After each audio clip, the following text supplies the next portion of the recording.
Good evening and welcome to this, the March 9th meeting of the Livermore City Council. I now call the meeting to order. Let the roll call show that all members of the City Council are present and accounted for. With that, we have a special treat tonight. We have the Cresta Blanca Girl Scouts are here with us tonight. We have Zoe Dones, who's a Daisy, Olivia Dones, who's a Brownie, Jaylee Burnett, Jr., Avery Thomason, Cadet, Cassie Thomason, Senior, and Charlotte Plemons, Ambassador. So with that, I ask you to please, I'll invite the Girl Scouts to come up, and you can lead us in the Pledge of Allegiance. Audience attention. Oh.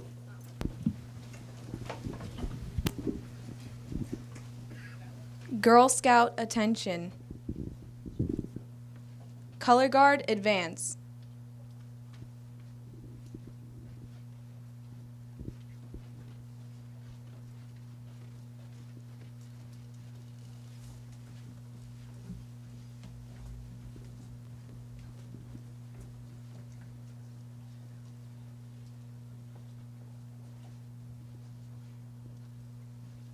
Color Guard, post the colors.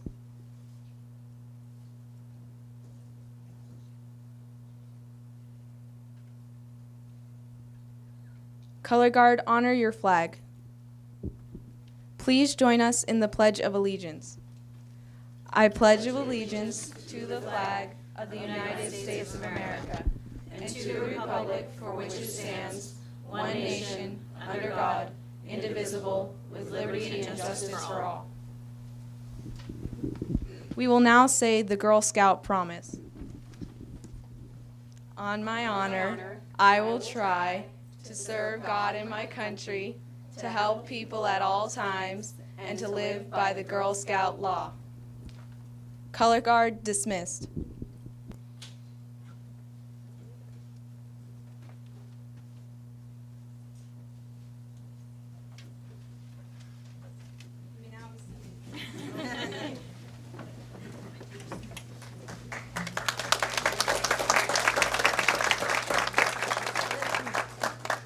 Well, very good. Thank you very much. And I was so focused on the audience tonight, the Vice Mayor just pointed out that the person to my immediate left is not here, so that Councilmember Trish Monroe has been excused for this evening.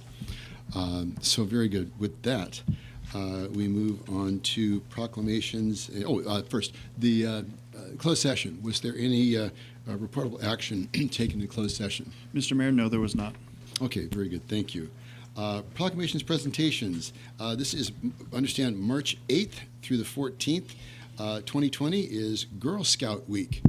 And with that, we have a proclamation from the City of Livermore. Whereas on March 12th, 1912, Girl Scouts of the United States of America was founded in Savannah, Georgia by Juliet Gordon Lowe. Juliet wanted to teach what she learned from her travels abroad about a new outdoor and educational program for youth. She also firmly believed in giving girls the same opportunities as boys to develop physically, mentally, and spiritually. And whereas throughout their 108-year history, Girl Scouts have helped build millions of girls' courage, confidence, and character through leadership development, taking action, and connection with their communities. In Girl Scouts, girls discover fun, friendship, and power of girls uniting together to make the world a better place. And whereas, as part of the Girl Scouts of Northern California, the Cresta Blanca Service Unit serves close to 700 girls and 71 troops from kindergarten through high school in the community.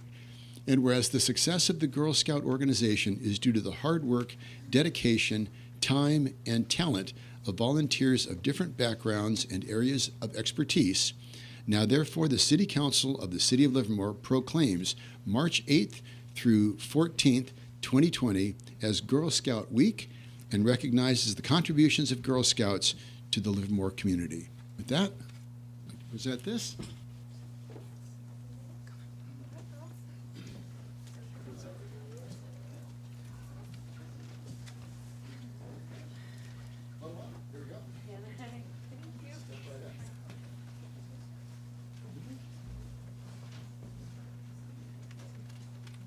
Yay, 1, 2, 3, cheese.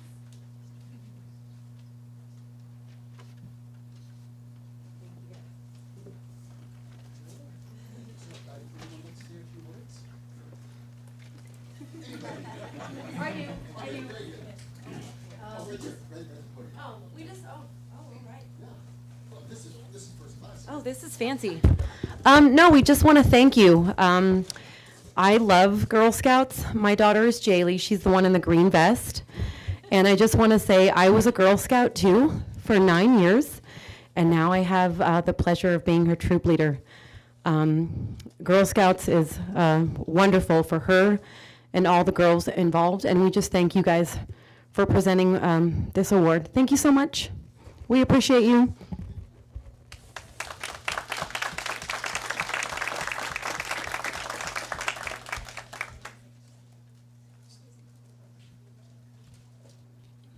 And now the best part.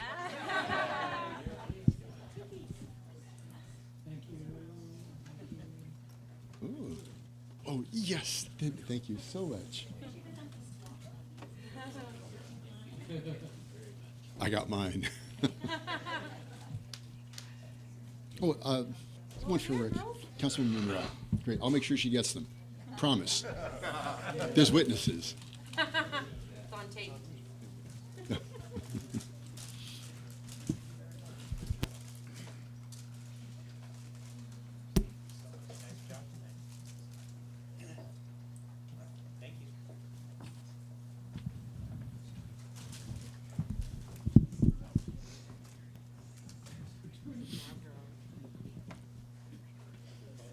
Yeah.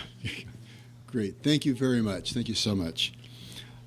With that, we move on to Citizens Forum. These are items that are not on the agenda.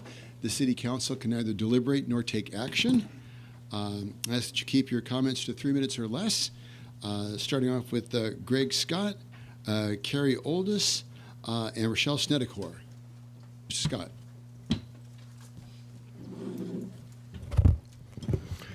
I am Greg Scott, and certainly these are times that are challenging the resilience of our community, though I'm sure you all are glad that Measure P is past us. I thank the city clerk for lysoling the room and for these. Where'd you find these? No, just kidding. Yeah, the coronavirus. The good news is that in South Korea, they think, the health minister thinks that the coronavirus is at a peak there. The health minister swears by testing, which has been sorely lacking in the United States. They have tested 195 or 196,000. They are testing 15,000 a day. They even have a drive-in for testing, something that's been sorely lacking in the United States. But it's a problem I think we could deal with. And I promote, an idea would be, we don't seem to be able to do public restrooms, but I don't see why we couldn't do foot-operated hand washing stations downtown or something like that. It seems like a relatively simple idea. We could even have for disabled a pressure plate on the a plate on the ground with a pressure switch. You could put a wheelchair wheel on to activate a small battery-operated pump, something like that, where hands are only touching water and soap. But I refer you to probably be published my letter in this week's Independent. So I think we could solve our problems. I'm wondering what we're going to do with, we have a vulnerable population with the homeless, and what are we going to do? I don't think it's a question of when, if, but when the novel coronavirus gets into, it's going to affect many of us, but it's going to also probably get into the homeless population. I don't understand what we're going to do there. This week we're having a number of meetings besides this one. Tomorrow there's some special meeting about concerns with the homeless at Asbury Church. Tomorrow night is the Human Services Commission meeting. Wednesday is the Homeless Subcommittee Task Forces meeting. And after all these meetings, a week from today, we're having a sweep of the encampments by Zone 7 Water and Caltrans. It leaves me with the question again, where do we expect the homeless to go? You know, I saw the sweep in December, and people just standing, they've been wet, exhausted, cold, and they're standing on a busy thoroughfare and all but motionless and in the cold. And where do we expect these people to go? We do this, we have all these meetings, and we can't answer a fundamental question. Where do we expect the homeless to go? One woman out there has been out there for 10 years. Okay, I put her in contact with CityServe. She slept outside this last week. She slept in the rain Friday night. There was no warming shelter. She's declining greatly physically. We have $494,000 for crisis intervention services, and that was 10 days ago. I put her in contact with the service provider. I just question what kind of progress we're making here. Thank you, Mr. Scott. Carole Olds, Rachael Snedeker, Brent Seiler.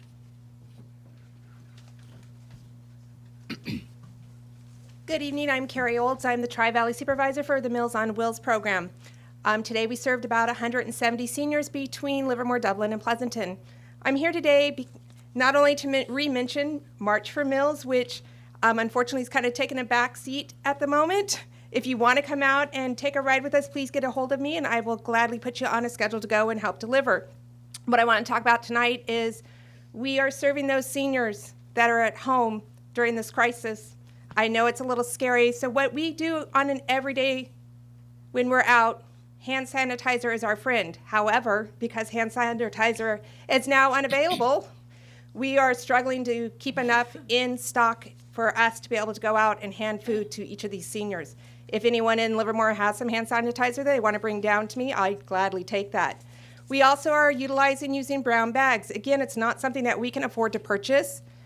They are available at Smart and Final. If anyone decides they want to help us out and bring us some bags, again, if you get in touch with me, I'd be glad to take those.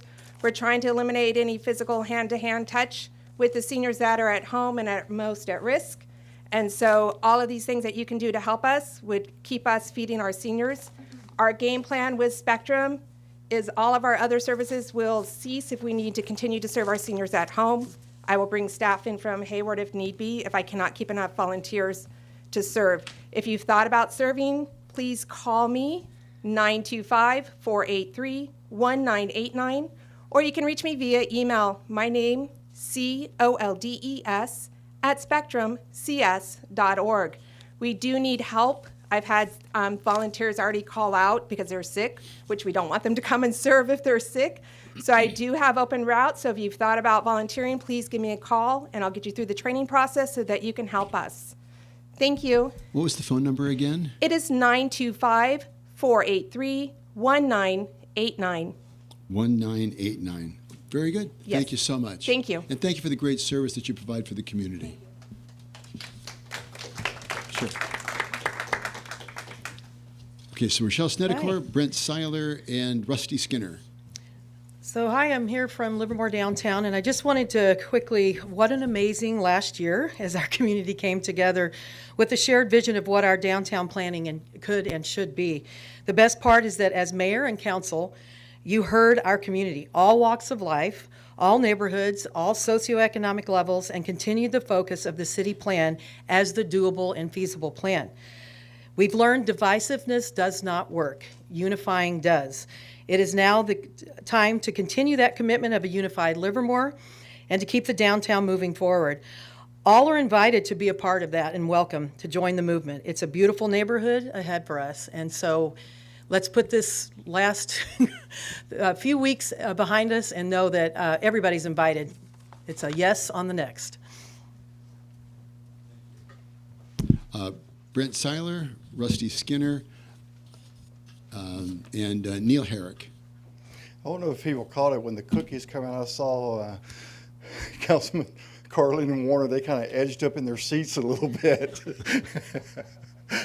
Over this March 5th, we had an incident here in the city where a dog was left at the Bay Nissan dog park. Someone abandoned it at the dog park with its leash. And people started trying to get together to find out what we could do. This was around 11 o'clock at night. I contacted the non-emergency number for LPD and asked if an officer could go over and basically secure the dog. We didn't know if it was aggressive, if it was a happy tail. We didn't know what was going on with it. Basically, they said they couldn't do that. That they'd have to wait for animal control the next morning, which animal control, unfortunately, was not available the next morning. We finally got someone to go and pick it up and kept it at their house for the night. When I engaged with the dispatcher, I said, well, the temperature's going to drop. I'm worried about the welfare of the dog. She goes, well, how do you know the dog doesn't live outside anyhow? I was getting excuses, not trying to find a solution. I'm not asking for LPT to go out and chase dogs that are on the loose. We have animal control for that. But when we have a situation where it's in a secured area, I don't see why they couldn't go and try to pick that dog up, temporary house it until animal control came in the next morning. All we got was the runaround of why they couldn't do it. There was never a reason why they could do it. So I would like to ask if the chief and the staff could look at amending the animal control ordinances to where when there are certain situations where a dog is confined and it can be easily retrieved, to get it out of the situation it's in, get it into a safe area until it can be turned over to the county. That would be great if we could do that. Thank you. And the chief is here tonight, and he Yep. took notice. Thank you so much. I warned him I was going to talk All about right, it. great, thank you. Rusty Skinner, Neil Herrick, Evan Branning. First off, I want to congratulate all of the city council, the staff, Rochelle, LDI, Evan, Unified, on getting Measure P passed. It's about time. Let's get some shovels in the ground. Let's get this going. I just checked the county website. We're at 17,807 yes votes to 8,900 no votes. So congratulations, guys. Also, I wanted to bring up, and hopefully somebody can shed some light onto our police patrol cars. I've noticed that we do not have any American flags that are on our patrol cars.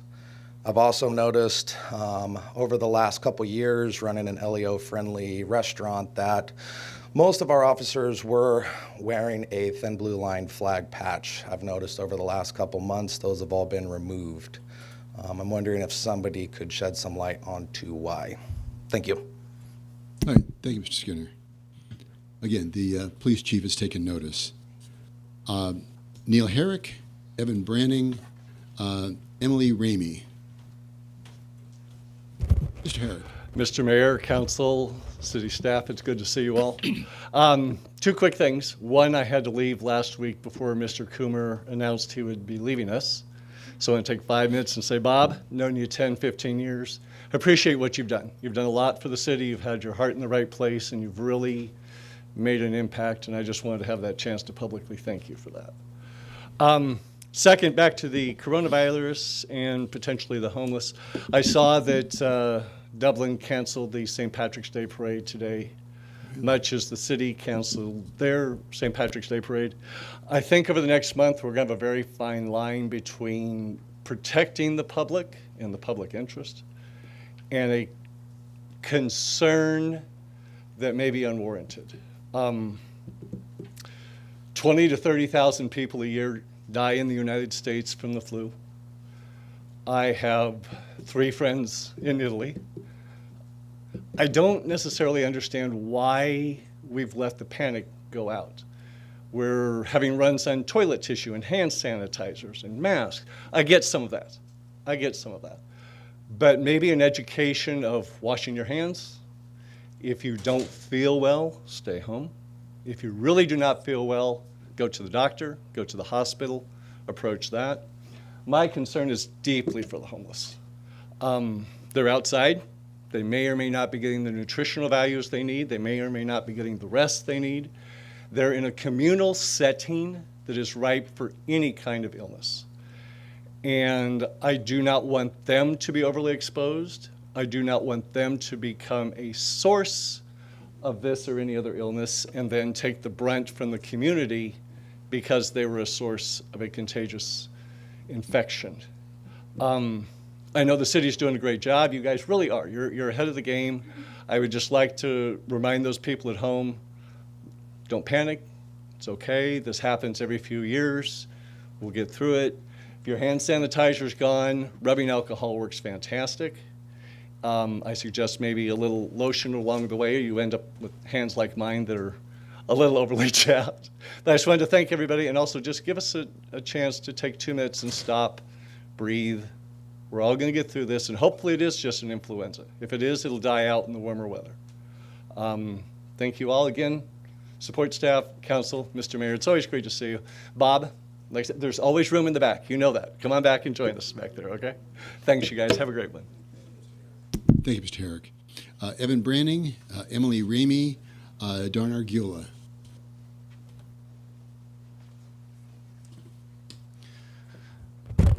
Good evening, Mayor, Council, and City staff. Thank you very much for having me. So I'm here, my name is Evan Branning, and I'm one of the campaign managers for the Yes on Measure P campaign. I really want to thank everyone at home, everyone who voted yes, and everyone who supported this measure. It was very exciting for me to see the results come in, where Measure P is currently up about 2-1, with roughly 50% of Livermore's voters having voted. The turnout in Livermore was the highest of any major city in Alameda County, meaning that people really did care about this issue. People really did come out. People wanted to make sure to have their voices heard and to say that this is something important to move forward on. Now that Measure P has passed and we have decided that we did want to compare and decide between the plans, and we decided very firmly, yes, we want to go with the city's plan. We want to move forward on what the city has decided and what the city has worked so hard on. There are so many issues in the city. We've just come through talking about the homeless, about the coronavirus, about animal control, about various issues that are in the city that we should be able to move forward on now.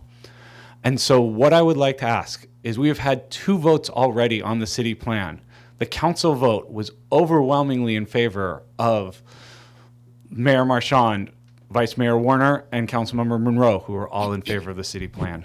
Measure P was overwhelmingly supportive of the city's plan. We do not need to have a 3rd vote on this measure. It only adds uncertainty, it wastes staff time, it wastes staff's resources, it wastes the city's time, and it wastes us as the taxpayers' money to continue with this. So I'm asking publicly, if those who are responsible for the initiative in November, if they would please pull the initiative, if they would end this madness, come together.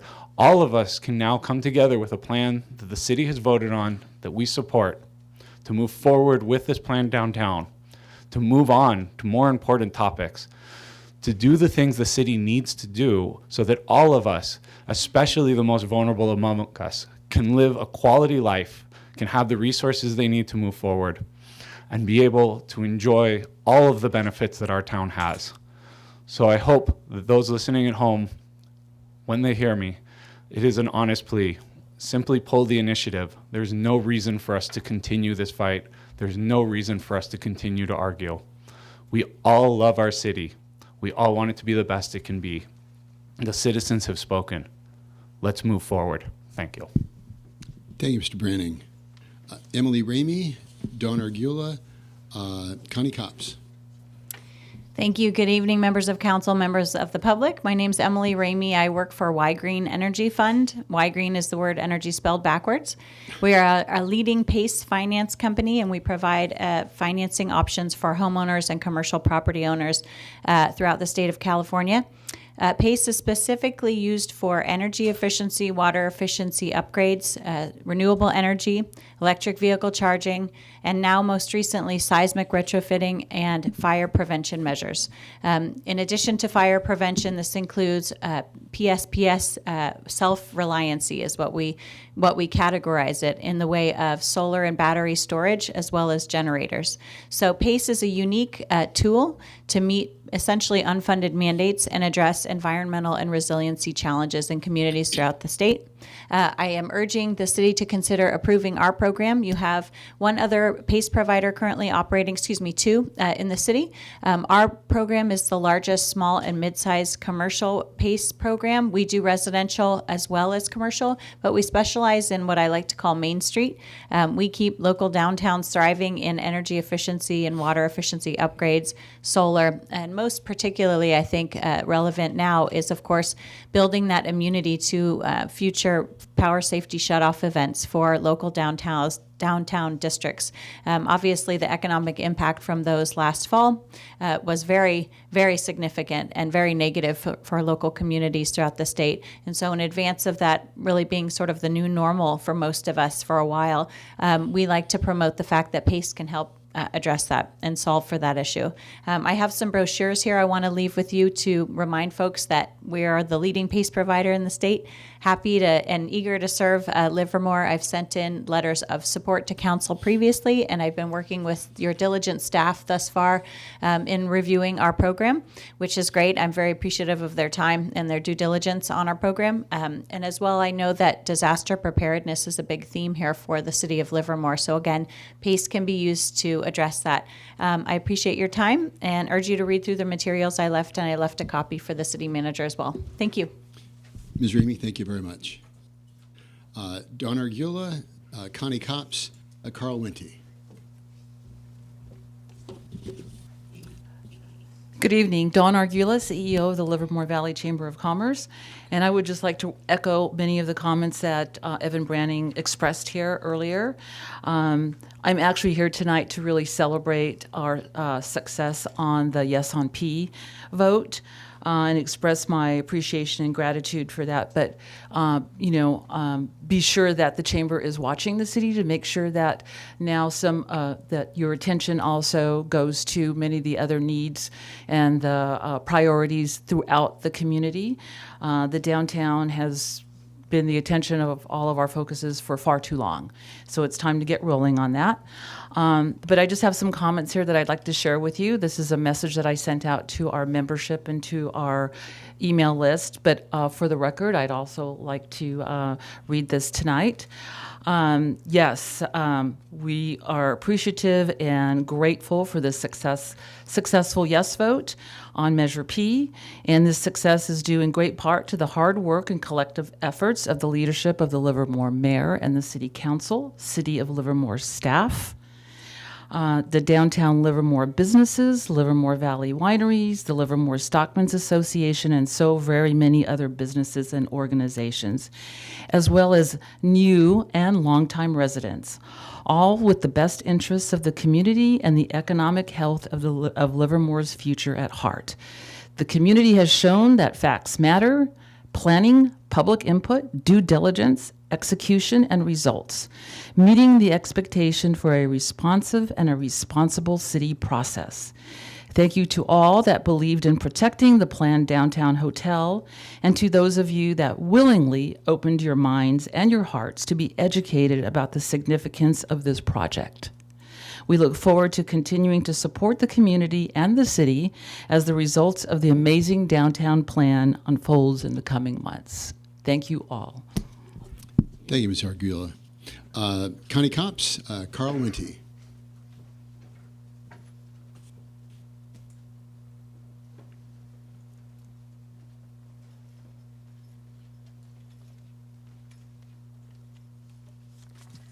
Hi, my name is Connie Copps. I'm the owner of Use a Bag, a Lot of Bag, and I'm a little concerned right now with the norovirus of bags coming in back. And I'm going back to like 2006. I was trying to get our garbage company to design a bin that could go in and out of stores that could also have games that traveled with them. That's back when I think Waste Management was our garbage company, and I think Livermore Sanitation is our garbage company now, and I'm interested in getting as many like hard plastic, wipeable containers, almost like a laundry basket, which you could use too. I've done it before. But I want to stick with the games on bags, and I hope that the social impact, if this ever goes through, really helps organizations like Meals on Wheels and middle class housing. I just hope that, I really have a dream that this will come to fruition and it'll help our underfunded, I don't know, just our social needs. As our baby boomers are, kind of top heavy right now, we need all the support we can get from our younger generation. And I'm hoping that we can get something going. If you could get someone in touch with me from Livermore Sanitation, I would love it. The lab, I would love it. Thank you so much. And another thing I was wondering if, this is as a resident, I live in Springtown, and I was wondering if anyone has any way to contact Piccola Casa, and if they would ever come back to that area to get it a little bit more vibrant, that'd be great. Thank you. Thank you, Ms. Copps. Finally, Carl Wente.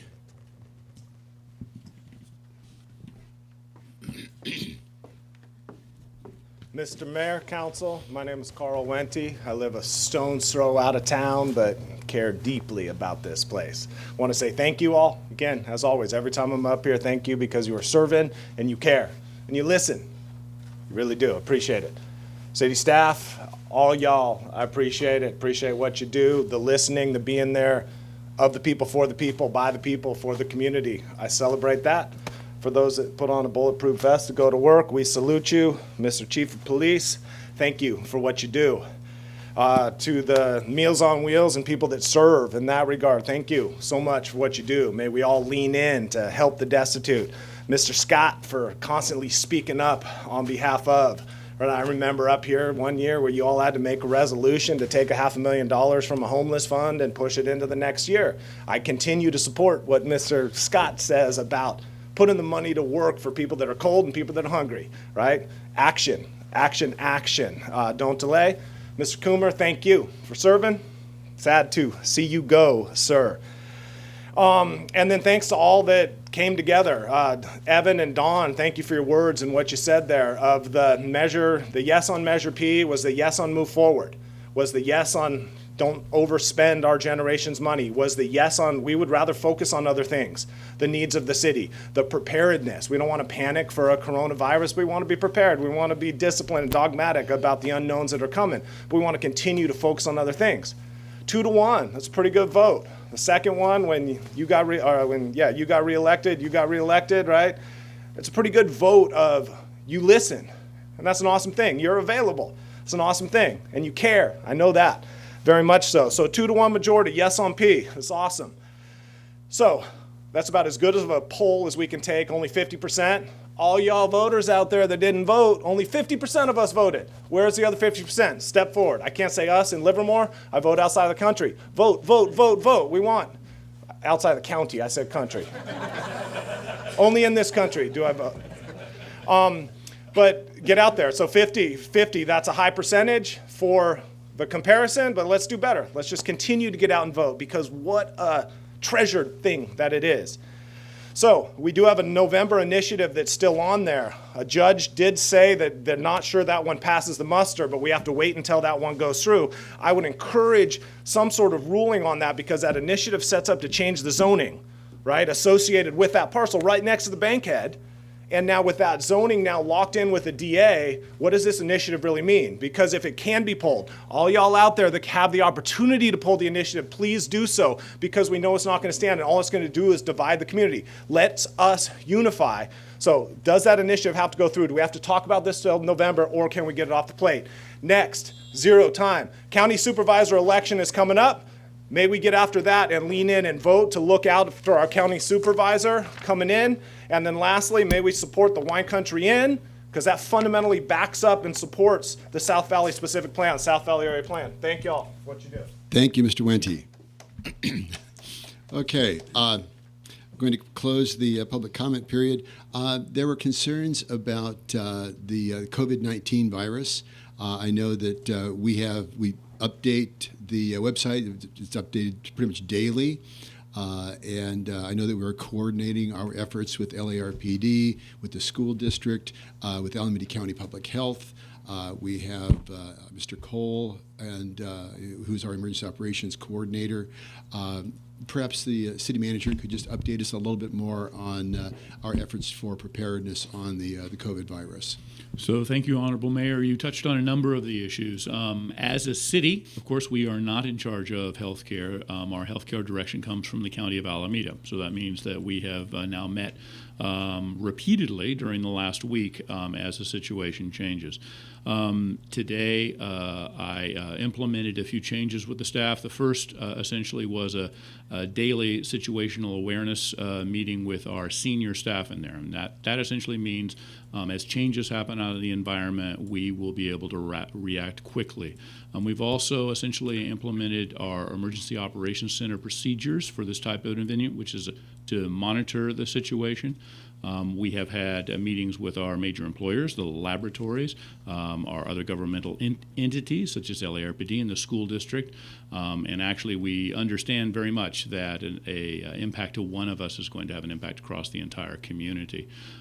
So we continue to actually take a very assertive stance in this, sharing the best information with the community. And you heard testimony today that hand washing is still your very best defense. But one thing we would like to emphasize, if you think you are sick and you think you do need to travel to the doctor, give them a ring first. Give your provider a telephone call, and that way they can actually run through a series of questions to make sure they get you to the right place, that you get the care you need, and that you don't infect anyone else on the way. And of course, if you don't feel well, please stay home. That's our best defense as we move forward here, as we actually move through this particular season. So we are essentially well positioned, both with county coordination, what we're doing here locally. I understand that there are healthcare providers that, as you said, to call ahead of time because they are directing people that are suspected of having the COVID virus to an alternate waiting room, so they don't wait in the waiting room with everybody else and run the risk of getting them sick. Being in an emergency room with another 50 very ill people is not a great way to spend an afternoon, and it could be very bad for us as a community or as a county. So absolutely, pick up the phone. That's a great resource. Yeah, and of course, having spent a lot of time on Nextdoor, there was a posting recently that there was a presumptive at Lawrence Livermore National Laboratory, and we have learned that presumptive was in fact negative. That is correct. So for those that are following Nextdoor, it's negative. So we have neither any actual cases or presumptive cases in the city of Livermore that we've been informed of at this point. So far, so good. Okay, very good. Thank you so much. During his public comments tonight, Mr. Branning thanked everybody who voted yes on Measure P. I would like to thank everybody that voted yes on Measure P and on no. Everybody that voted on Measure P, thank you. Whether you voted yes or no, thank you very much. Thank you for your participation in that process. This has been going on for over 3 years now, and thank you.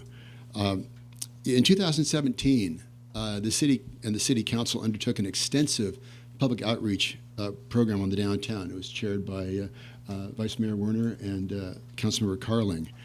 We heard from thousands of people who had dozens of opportunities to be heard. In a series of public meetings, the city council drafted the downtown plan, and the Measure P vote shows that the council listened to the community.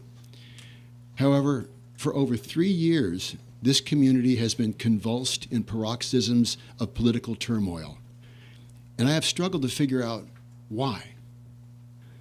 Frankly, I was shocked at the division within our community and the hatred that bubbled up over whether the hotel went on the east side or the west side of the street. I've been in politics for over 30 years, and I have never seen the level of anger, vandalism, and the lies that I have seen over this one issue. The people of this community were told that their city council was corrupt, bribed, and was lying to the people that they were elected to represent. One very unfortunate and lasting legacy of this campaign is that the trust of some people in their elected council has been shaken. We heard slogans like, "Let the voters decide," and "Compare and decide," and even "looking forward to every vote being counted and every voter being heard." Well, the voters did compare and decide, and the voters have been heard, and they supported the council's decision. I have spent many sleepless nights grappling with this and realized that all of this comes down to the focus on a single word. And that word is of. Of. After the outreach was completed and the results were in, the narrative was changed ever so slightly, which created the impression that the council did not listen when in fact they had.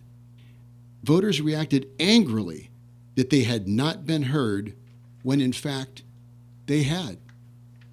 Over 80% of the participants said they wanted the hotel on Livermore Avenue.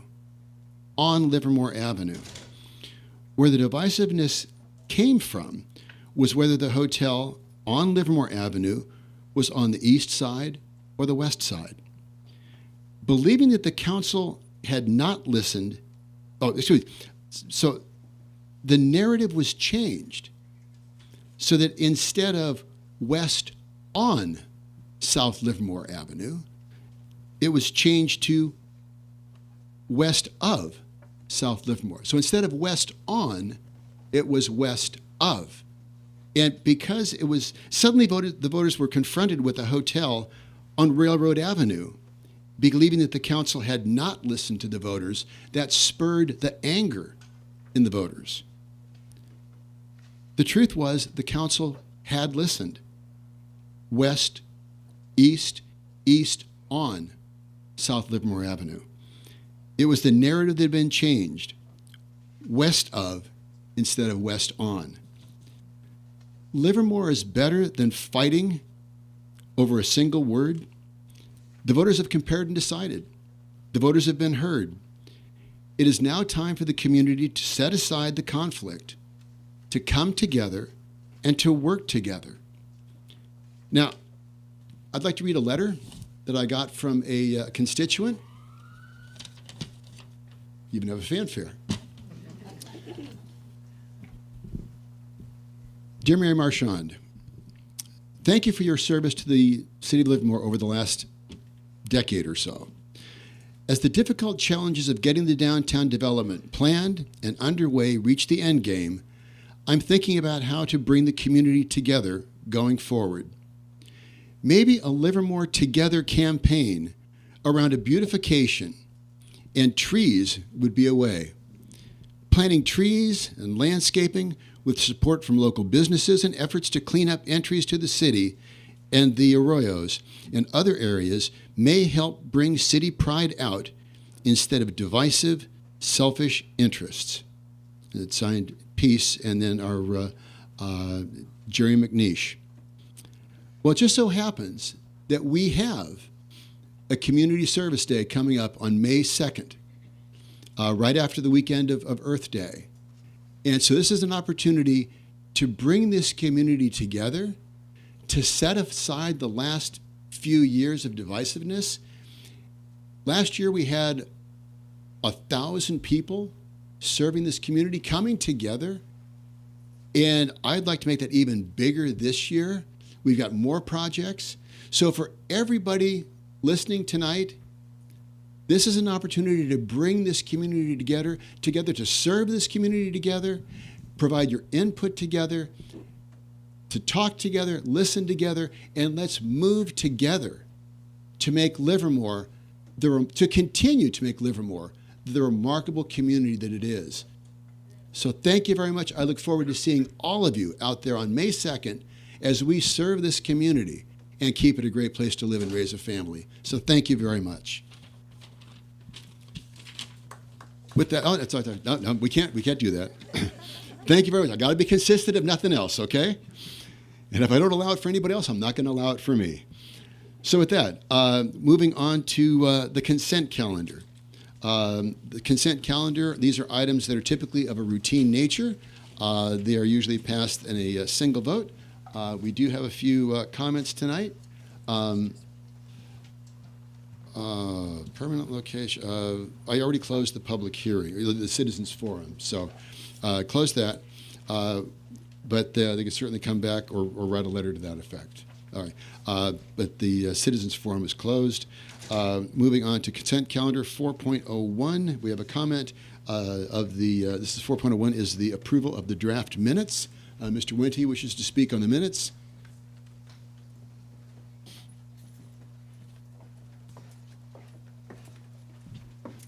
I almost said Mr. Council Mayor, but Mr. Mayor and Council, again, thank you for what you do. I'm speaking on 4.01. My name is Carole Wente, speaking on the minutes.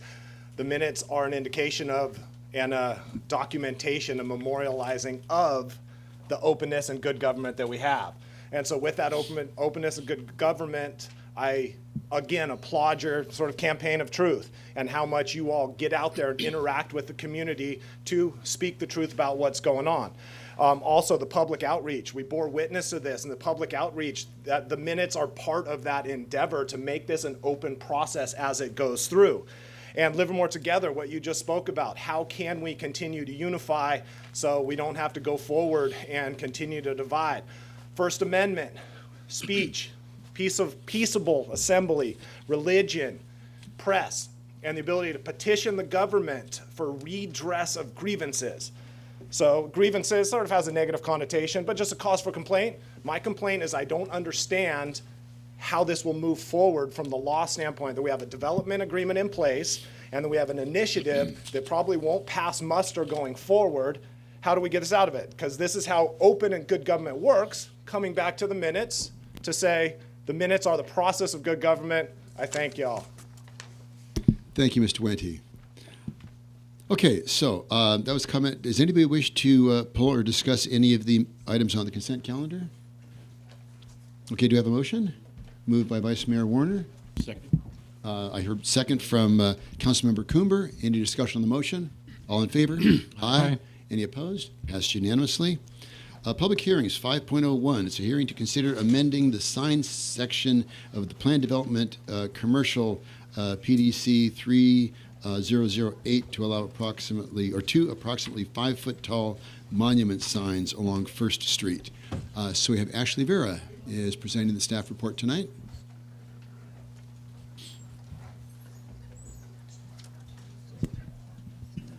All right, good evening, Mayor Marchand and members of the council.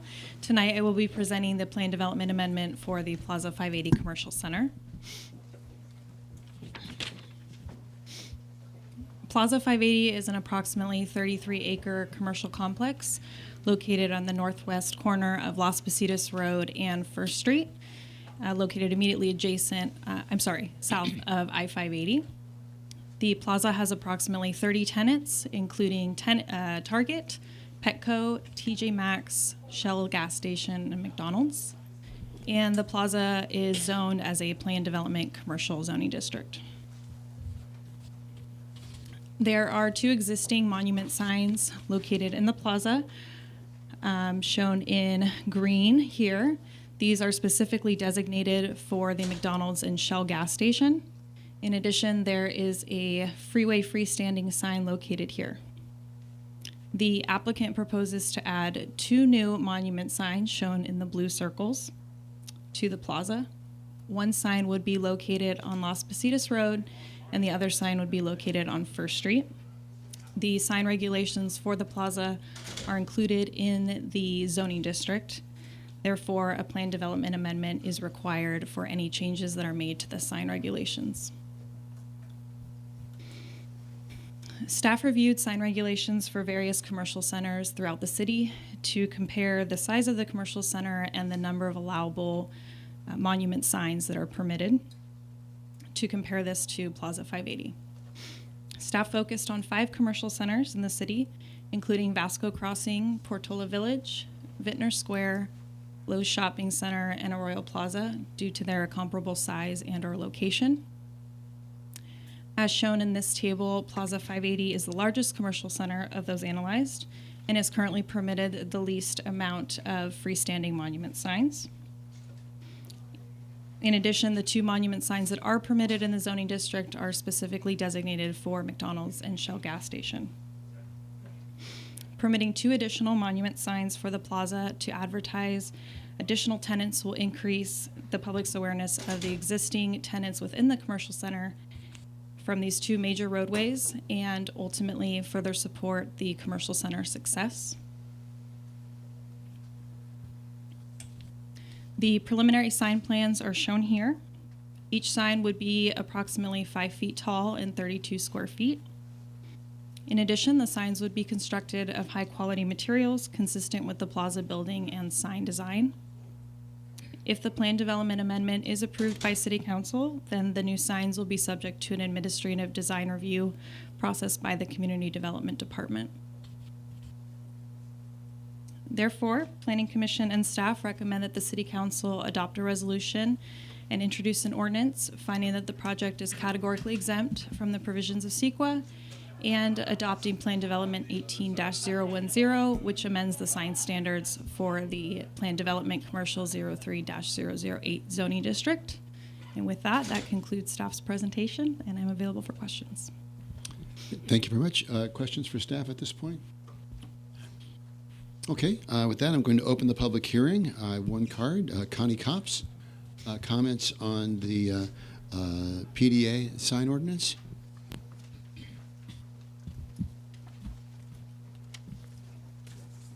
So when I was reading that report, I noticed there wasn't an owner or a management company listed. It was actually the sign company that was putting in, and I was curious as to who owned the building and what the management company is. And I also am a little concerned. I don't know much about traffic, but I know I got hit there, like by another car, like coming towards the stop sign from the other way. I was rear-ended, and I got, like, some soft tissue injuries, on that. And so I was wondering if that was looked at well, just out of curiosity. I think sometimes going the other direction towards North Livermore, that, actually you kind of pass that a little bit more. The speed limit sort of is, I think, high for that area. You're going to, it's a little bit past there. So one thing I'd really want to know is who the owner is and who the management company is, for another reason, and kind of why they're not listed in the report. And then just to look at the traffic and just, really take that into play. I don't know if that's something that SEEK would do, but it's just at a area where there's a lot of activity. So anyhow, that's all I wanted to know. And I kind of noticed like a lot of businesses out in that area are more like managed by shell companies. And sometimes when I call the county to find out about the history of the land, I get confused by some of their answers. So if you could share that with me, I'd appreciate it. Thank you. Okay, thank you. With that, I'm going to close the public hearing with no additional cards. We had a couple of questions there. Do we happen to know the owner of the property and the management company? Yeah, so the management company is Kimco. Simco? Kimco. Okay. And then I believe they own and operate the businesses, the tenant spaces within the plaza. Okay, and very good. And with regards to the traffic, I know that we reviewed traffic impacts around the different intersections around the city. Is that something that's ongoing, and we do review the traffic and number of accidents and evaluate these? Yes, absolutely, we do, and we've looked preliminarily at the locations. We'll be looking in detail when the applications come in to place these signs specifically, but we don't anticipate any problems in the proposed locations. Okay, very good. Thank you very much. With that, bring it back to the council. Any questions or comments? I'd just like to make one comment with regard to the Planning Commission. I thought they did a very nice job and very thorough job in asking many of these questions, including the traffic question and whether or not there'd be a proliferation of signs throughout the city. But I think they did a nice job in sort of addressing many of those issues. So I'm certainly supportive of this particular recommendation. Yeah, I certainly agree with you that the Planning Commission did a very good job evaluating this, and as they do on all the projects that come before us. So is that a motion? Sure, I'll move we accept staff recommendation. Okay, motion made by Councilmember Carling. And I'll second that. Seconded by Councilmember Coomber. Any discussion? All in favor? Aye. Any opposed? Passed unanimously. Very good. Thank you very much, Ms. Vera.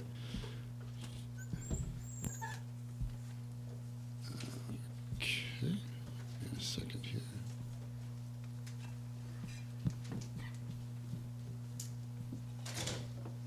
Okay, and now moving on to matters for consideration. We have an amendment to the Livermore Municipal Code, Chapter 5.50, the tobacco retail license.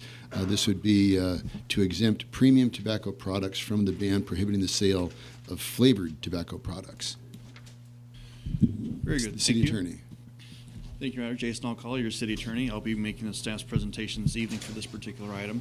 You do have before you an amendment to create an exemption from the ban against the sale of flavored tobacco to allow the sale of premium flavored tobacco. Just to, again, reiterate where we were and where we've come from, back on July 18th of last year, the City Council adopted a tobacco retail licensing ordinance. That was subsequently challenged by referendum, but again, that referendum was subsequently withdrawn. And this ordinance went into effect on October 24th last year, with enforcement commencing on January 1st of this year. The ordinance was adopted to address, at that time, which was observed a dramatic increase in vaping by underage consumers, and we were experiencing that in our local schools. The ordinance did a couple things. First, it established a local licensing requirement for tobacco retailers, and it also prohibited the sale of 3 products. 1, flavored tobacco products. 2, electronic smoking devices. And 3, electronic smoking device fluids. When the council did adopt this ordinance last July, it requested an exemption be explored and language created for your consideration to exempt premium flavored tobacco products from the ban. There was a request made by the community and was directed to us by council to consider that with the understanding, as was confirmed in the staff report by the FDA, that premium tobacco products were not generally used by youth. And so we have worked to craft that definition to create that exemption.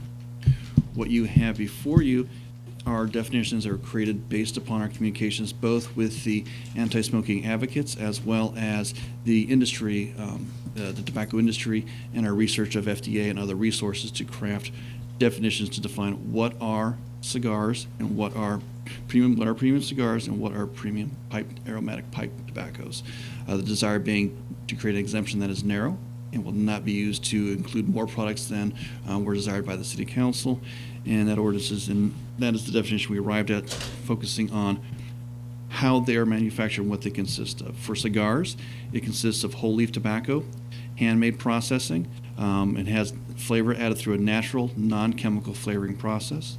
For aromatic pipe tobaccos, again, it's cut tobacco leaves, where the flavoring is added through a casing process. Again, that is natural and non-flavoring. There's other definitions in there as well. The action before you this evening is to introduce this ordinance to create this exemption. If introduced by the City Council, it would return to you at a subsequent meeting for adoption, and then would go into effect 30 days after that. With that, I'm available for questions, if you have any.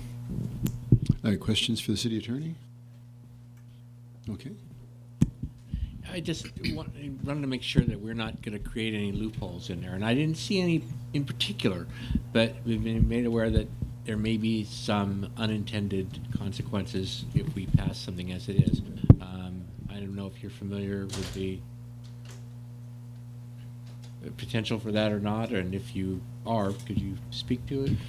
That's something that we've been protecting against. Yes, that is always the concern with when you create an exemption. How can that be exploited and allow products to be sold that were not otherwise desired to be sold? That's why we took great care in crafting what is the description for those 2 tobacco products, pipe tobaccos and cigars. And the ordinance goes into detail as far as what constitutes a premium cigar and premium aromatic tobaccos. Again, a premium cigar is composed of only tobacco leaves, water, and de minimis amount of vegetable-based adhesive, are handmade, not machine-made. Some of your non-premium cigars will go through a machine-made process. They won't be wrapped in hand. They will not have a whole leaf tobacco wrapper on the outside or a cap. They'll have like a wooden mouthpiece or things like that. Those are prohibited. Exactly. So those type of, if they're flavored, those would be prohibited. If they're not flavored, they can continue to be sold as tobacco products. That's the level of detail we got into as far as describing the process. And the licensing process would be that only tobacco retailers who have an existing license can now apply for a premium flavored tobacco tag. This is an additional component. So you have your license, then you get a tag to sell premium tobacco products. The ordinance walks through the process, how they obtain that. They apply to the police department. They have to actually provide the particular items they want to sell and list those. They're evaluated by the PD. It's incumbent upon the seller to justify and verify and confirm that that is indeed a premium tobacco product. The burden is on them. If they don't meet their burden, they can't sell that. So they go through this rigorous process. Through the enforcement process, as the officers go out and evaluate these particular operators, if they have a premium tobacco tag, they'll confirm that only those flavor products that they're selling in their retail establishment are, 1, premium, and 2, listed for that tag. And if they're not, they're prohibited and will be a violation. So you are protecting against that. Questions? Okay. I think we have some comments. Thank you. Okay, we have some comments with respect to the matters for consideration. Adriana Del Cid, Owen Weisperrick, and Liz Williams. Adriana Del Cid? I'm Owen. Adriana had to leave. Oh, okay. Very good. I'm Owen. Owen Weisperrick? That's me. Okay, very good. Hi. Did I get that fairly close? No, I'm right here. It's good. No, I said, did I get the name fairly close? Owen Weisperrick? Weisperrick. It's fine. Oh, Don't good, worry. Hey, my name's Owen Weisperrick. I am from the Alameda County Tobacco Control Coalition, and I just wanted to kind of submit 2 items for the council's examination. One of these is a cigar from the Cave, the premium tobacco store here, and one is from 7-Eleven. And I just kind of want to see if anyone can tell, how do you know which one's hand rolled? How is it being decided? I'm wondering if anybody could if I could submit this to the council and see if they can tell which one's hand rolled. Anybody want to take a shot at that? No, but wouldn't the police officers that are supposed to enforce this know the difference? Well, that's the question I'm asking. Is how would the police officers know which one's hand rolled? What's the price difference?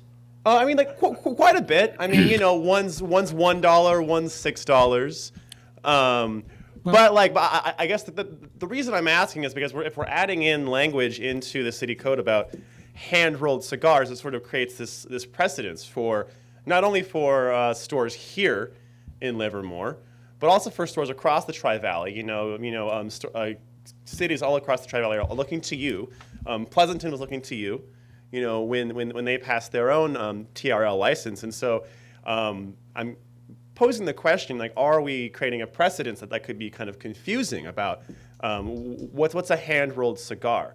And how do we tell which one's hand-rolled and not hand-rolled? I mean, again, I'm not sure who can tell which one was hand-rolled or which one was machine-rolled. The one in your I'll take a wild shot. The one in your left hand looks like one of the 2 for $1. Yeah, that's correct, right?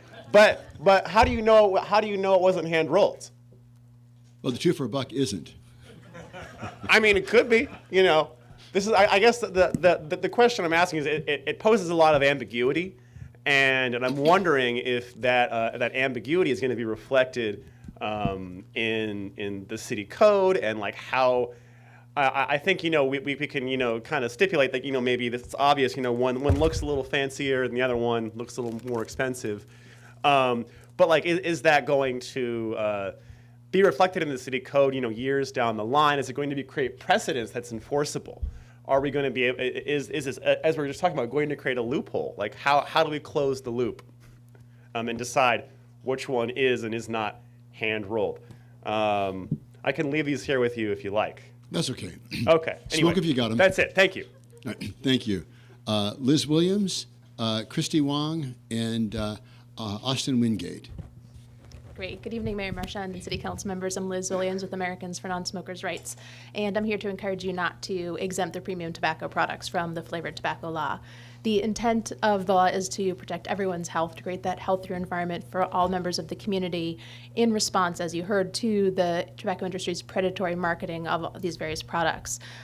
Exempting premium cigars and pipe tobacco does not promote that culture of health, and frankly, it creates an exemption that would be both difficult to enforce and is open to exploitation based on how it's currently worded. We know that it's a standard tobacco industry tactic to try to chip away at strong laws in order to maintain accessibility and use of the products. And you know it's a good sign that your law is strong and effective when there is pushback to it.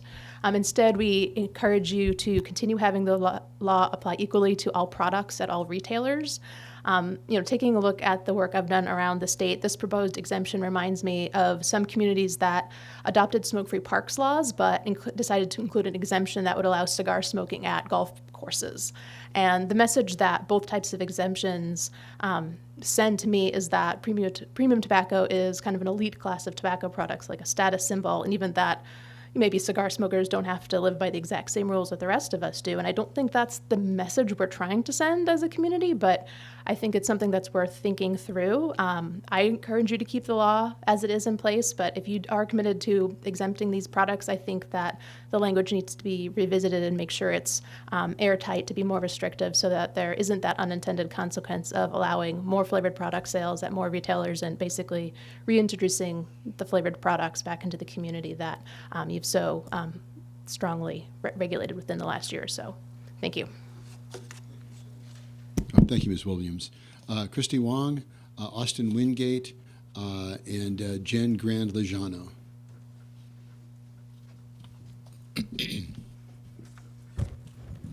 Good evening.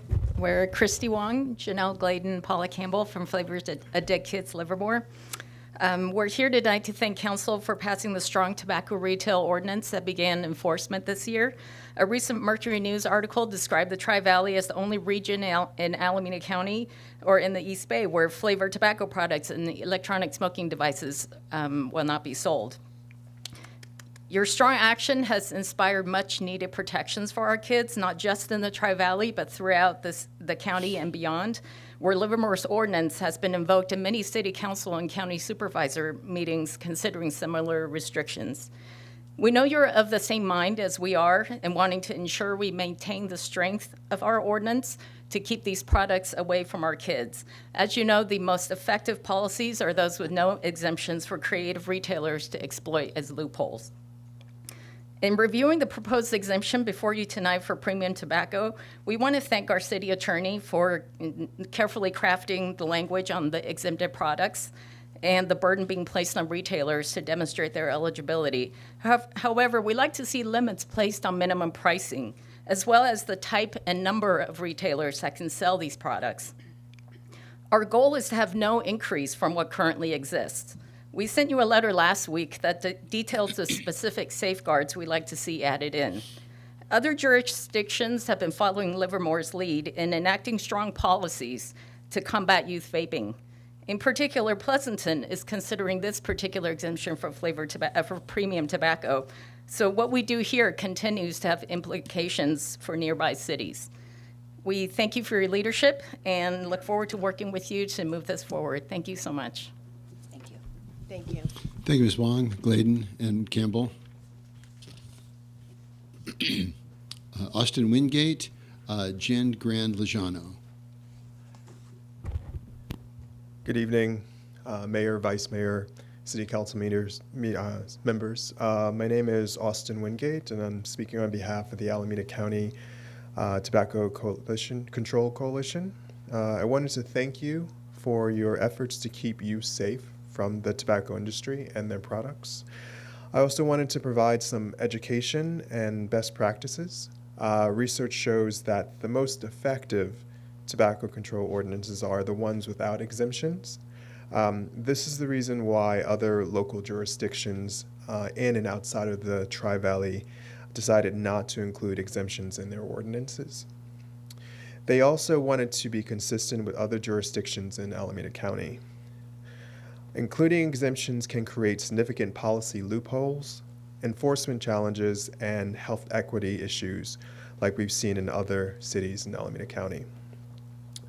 If exemptions are included in an ordinance, it is best that they are designed to be as narrow as possible to help reduce possible loopholes and challenges for enforcement agents.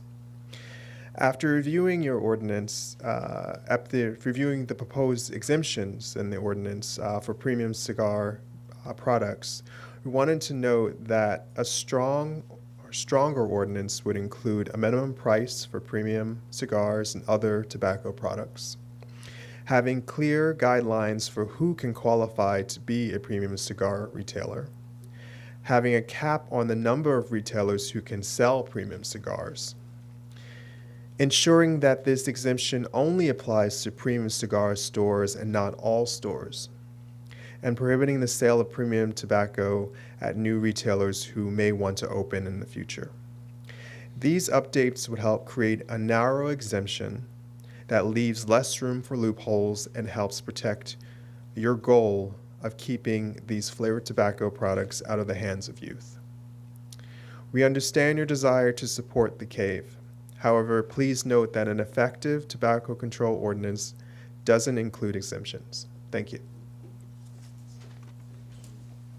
Thank you, Mr. Wingate. And finally, Jen Gran-Lejano. Good evening. My name is Jen Gran-Lejano. I'm here from the American Cancer Society Cancer Action Network. I'm the Government Relations Director for Northern California. Thank you for your strong work in the policy that you passed last summer. We urge you tonight to keep the existing tobacco retailer policy as is and not exempt any tobacco products like premium cigars or pipe products.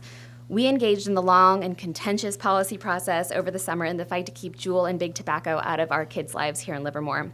You risked a lot to stand up to Big Tobacco and stand your ground, and you succeeded with a comprehensive, groundbreaking policy that set the model for the Tri-Valley and surrounding Bay Area. By exempting cigars, you are only weakening what is otherwise a very strong policy, and we urge you not to make any exemptions.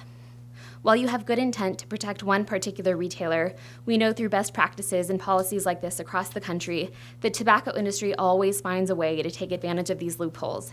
I've seen this retailer set up, understand from locals I've spoken to that this business does not market to minors, and none of that changes our position tonight.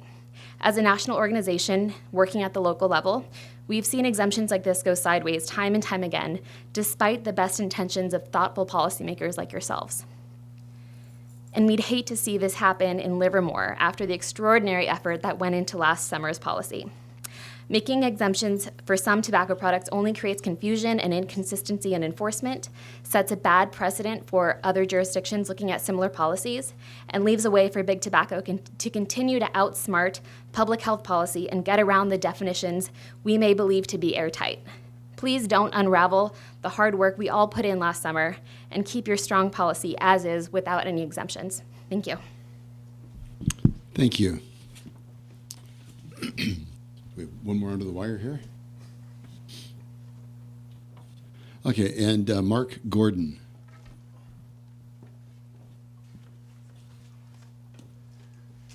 My name is Mark Gordon, and I am related to the owner of the Cave downtown.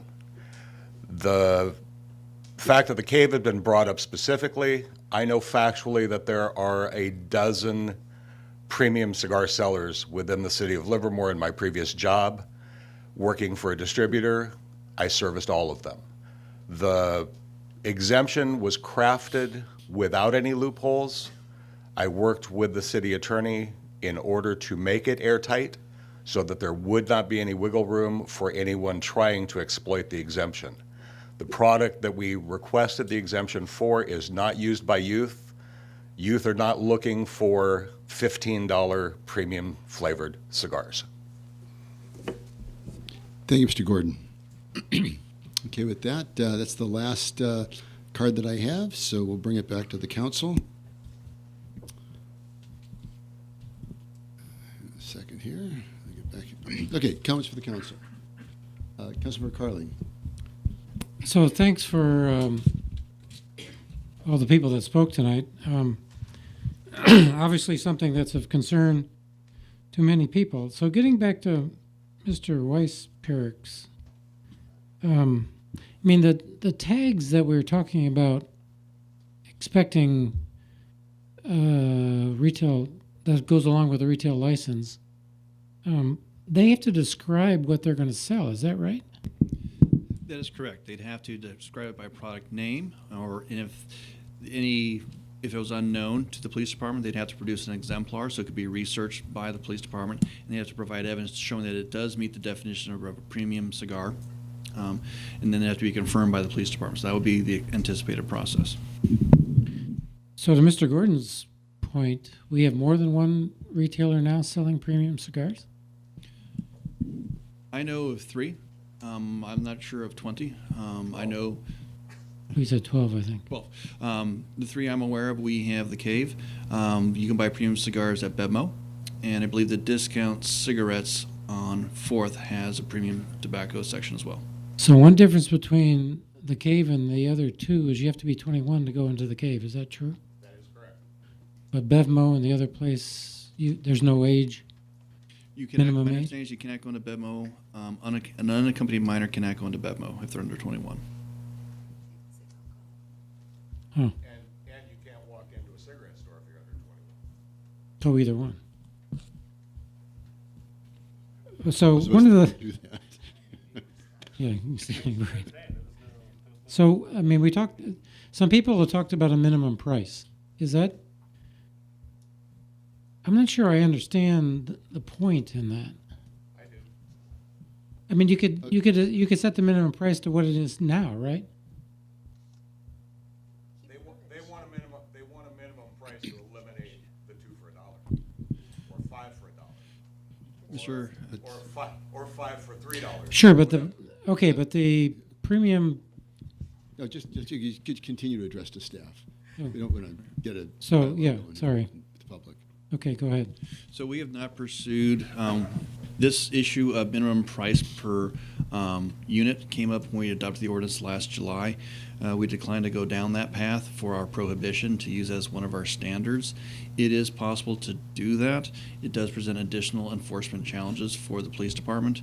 We chose to go through some objective standards based upon how the premium cigars were manufactured and by their weight, 2.7 grams per item per cigar. So we went through those, which are As a minimum, that is? Yes. Okay. So we went more with those standards rather than price, because price can lead to, again, gamesmanship, which is, do you go off the base price, or does somebody offer you a coupon for a discounted price, give you a 2 for 1 sale? How do you allocate that price? We saw that as a challenge at this point. If we saw erosion of this particular ordinance, we can always return and revise it. As we're out in the field right now enforcing this, we're learning what our ordinance has right now. We may make adjustments to it either way, just to clean some items up. But this is not set in stone. We have a strong ordinance in place. We're creating an exemption here, which we think is equally as strong and limited.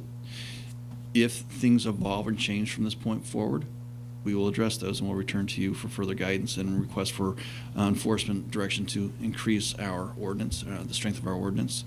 Other things we're seeing as we're out in the enforcement field, just for example, a number of the retailers have removed vaping devices and electronic smoking devices and fluids from their shelves. What we're seeing now is an increase in the number of CBD flavored juices out there. So we're taking the position, since that can be used for nicotine, that's prohibited by our ordinance, but the flavored juices themselves have CBD, do not have nicotine. So we're evaluating how to respond to that particular situation. Okay. So as this evolves and enforcement continues, we'll learn new lessons and we'll return to you for further direction. What about the cap on the number of retailers that sell these? That's up to the city council if they so choose to go there. We could do that? You could do that. We had considered something similar when the city council was considering its response to the cannabis industry. Just like you could limit the number of licenses there, you can limit the number of licenses here. The one challenge we haven't explored is how many retailers are currently selling premium tobacco right now. They're not entitled to it, but we want to explore that to make sure you set your cap at a reasonable amount based upon what your current inventory looks like.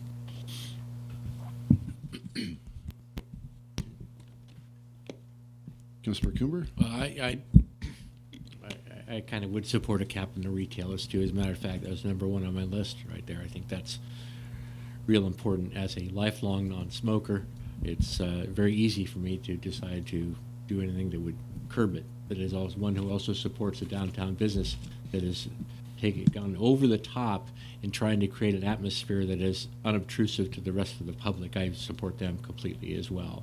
And I didn't, when I read this in the comfort of my home, I didn't see any glaring standouts to me that, that could be exploited. And your explanation that we could go back and make further revisions, I think, is helpful to me too, to support this change at least for this time. And if we need to, we'll go back and rework it. But I would absolutely support the limiting of those retailers. So. Vice Mayor? Yeah, I remember the beginning of, a year ago or so, where we wanted to really focus in on the anti-vaping, and the whole key was to protect the kids, and that was mentioned again tonight. I personally don't like tobacco. I find it abhorrent, really. But I do understand that when we were initially doing this, the focus was on the kids, and that in the conversation at the time, we weren't intending to target the premium tobacco retailers. So I understand that. So even though it's not something that I particularly personally favor, I understand the rationale for trying to exempt something like it. But what I'm also would say is that our approach here has been really do what we can within the law to eliminate the vaping, and it also targets the nicotine along the way. Where I'm at is I could vote to pass this ordinance as is tonight, but what I'm not just thinking about coming back maybe sometime later in the future, but I would like to make sure that we come back as quickly as we can with respect to the minimum pricing and the number of retailers.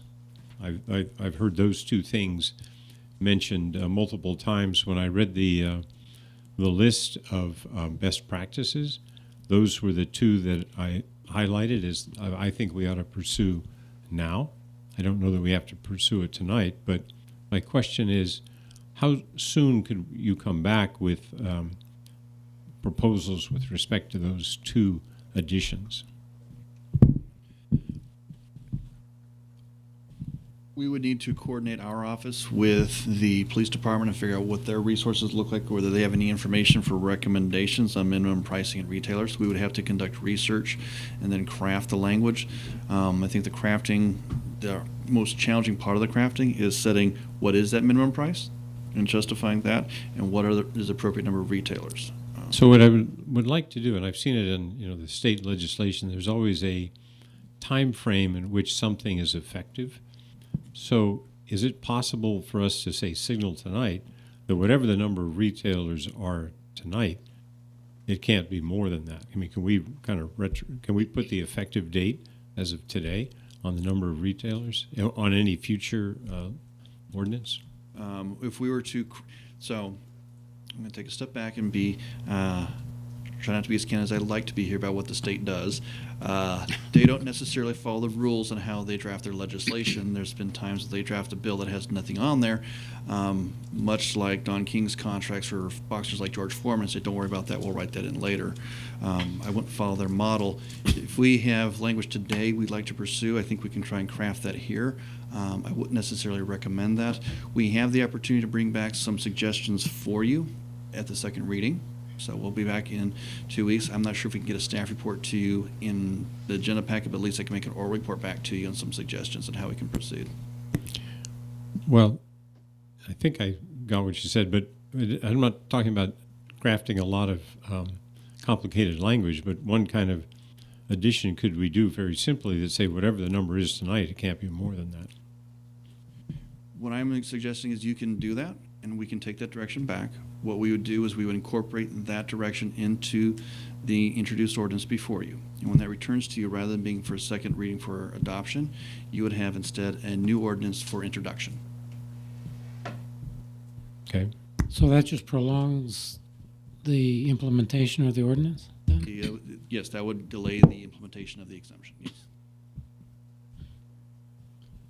Okay, so I remember when we first embarked on this, the intent was that we wanted to protect our youth. We wanted to make sure that youth were protected particularly from companies that were targeting young adults and even children to send them onto a path of a lifetime of nicotine addiction. And that's why this council raised up, was to do just that, was to protect the youth. It wasn't, the intent was not to shut down businesses that are currently in our community.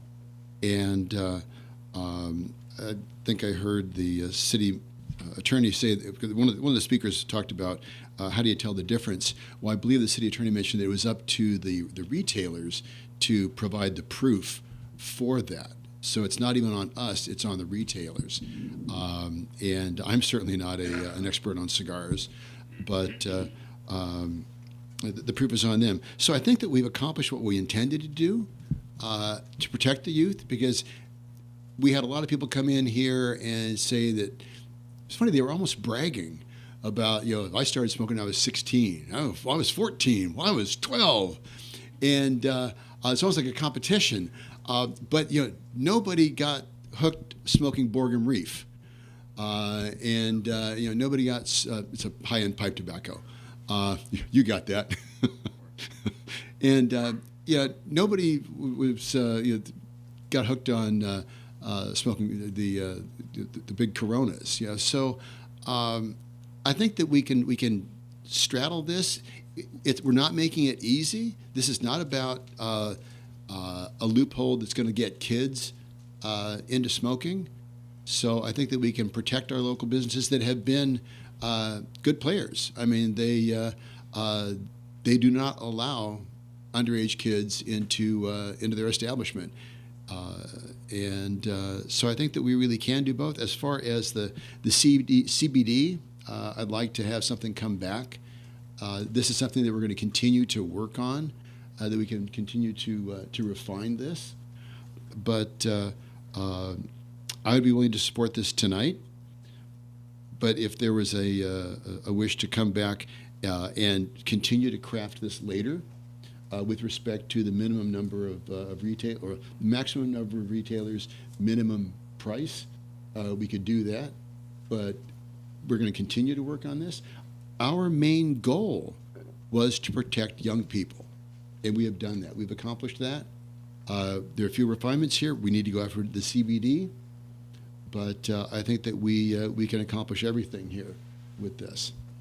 Vice Mayor? So I just want to make sure what I heard. Can we procedurally approve this with the proviso that you're going to come back with proposed language with respect to both price and number of retailers? You can do that. So let's talk about what that would look like. We would have the ordinance, if you were to proceed with the one today, you'd have a first reading, and then you'd come back for the adoption. And then it will be going to effect 30 days after that. We would then look at additional amendments to limit the number of retailers and the minimum price. So we will go down that path. And if also the CBD, if you were also to give that direction. But that would be a separate ordinance, which would be a further amendment to what we have today. There's another point that was brought up by Mr. Wingate, and that is guidelines for who sells these products. And I think even the email we got from Ms. Wong talked about that as well. So I would like to see, if we're talking about capping the number of stores, I think they need to qualify in some manner also. As we said, we didn't want the 7-Elevens. No offense to 7-Eleven, but anybody can walk into a 7-Eleven, right? So I'd like to have some guidelines too. Okay. Okay. So do you want to craft a motion here? Well, I can craft the motion, but Mark will always do it better. So I would say, I move that we adopt this ordinance with those, I think I heard 4, with direction to come back with 4 other sets of language. That's with the minimum price, number of retailers, the criteria, and then addressing the CBD oil. All right, let me, is that the extent of your motion? If it is, I can now offer some corrections to it. I didn't hear that. Was that, if that's your motion, or do you have something more? I'd like to offer one amendment to that.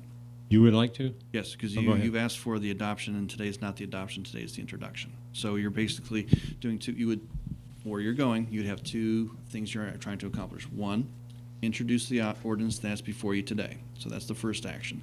Second action is to give direction to staff to craft a further amendment relative to further restrictions on the maximum number of retailers. That could be maximum of premium tobacco tags that the city will allocate.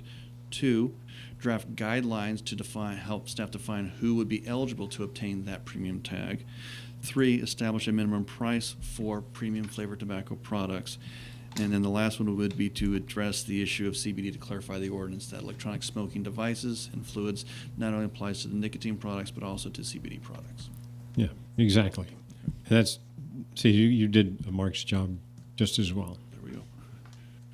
So is that your motion? That's the motion. I'll second.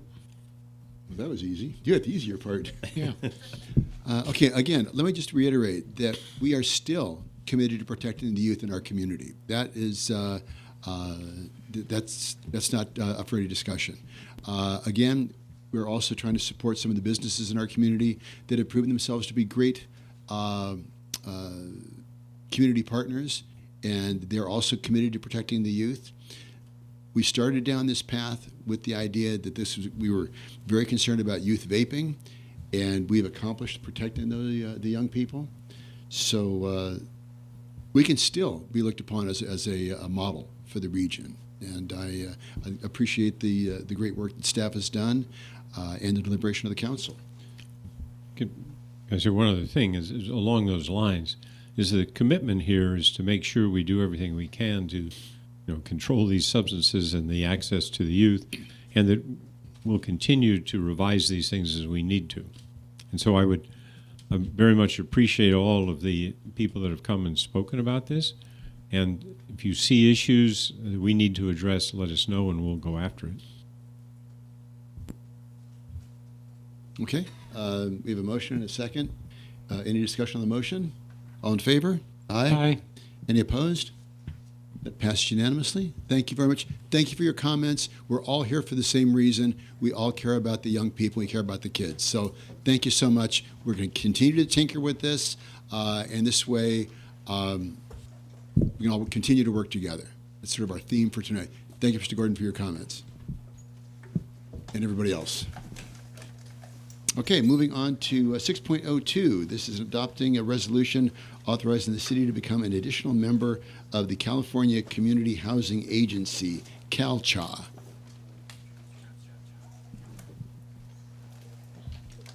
Thank you.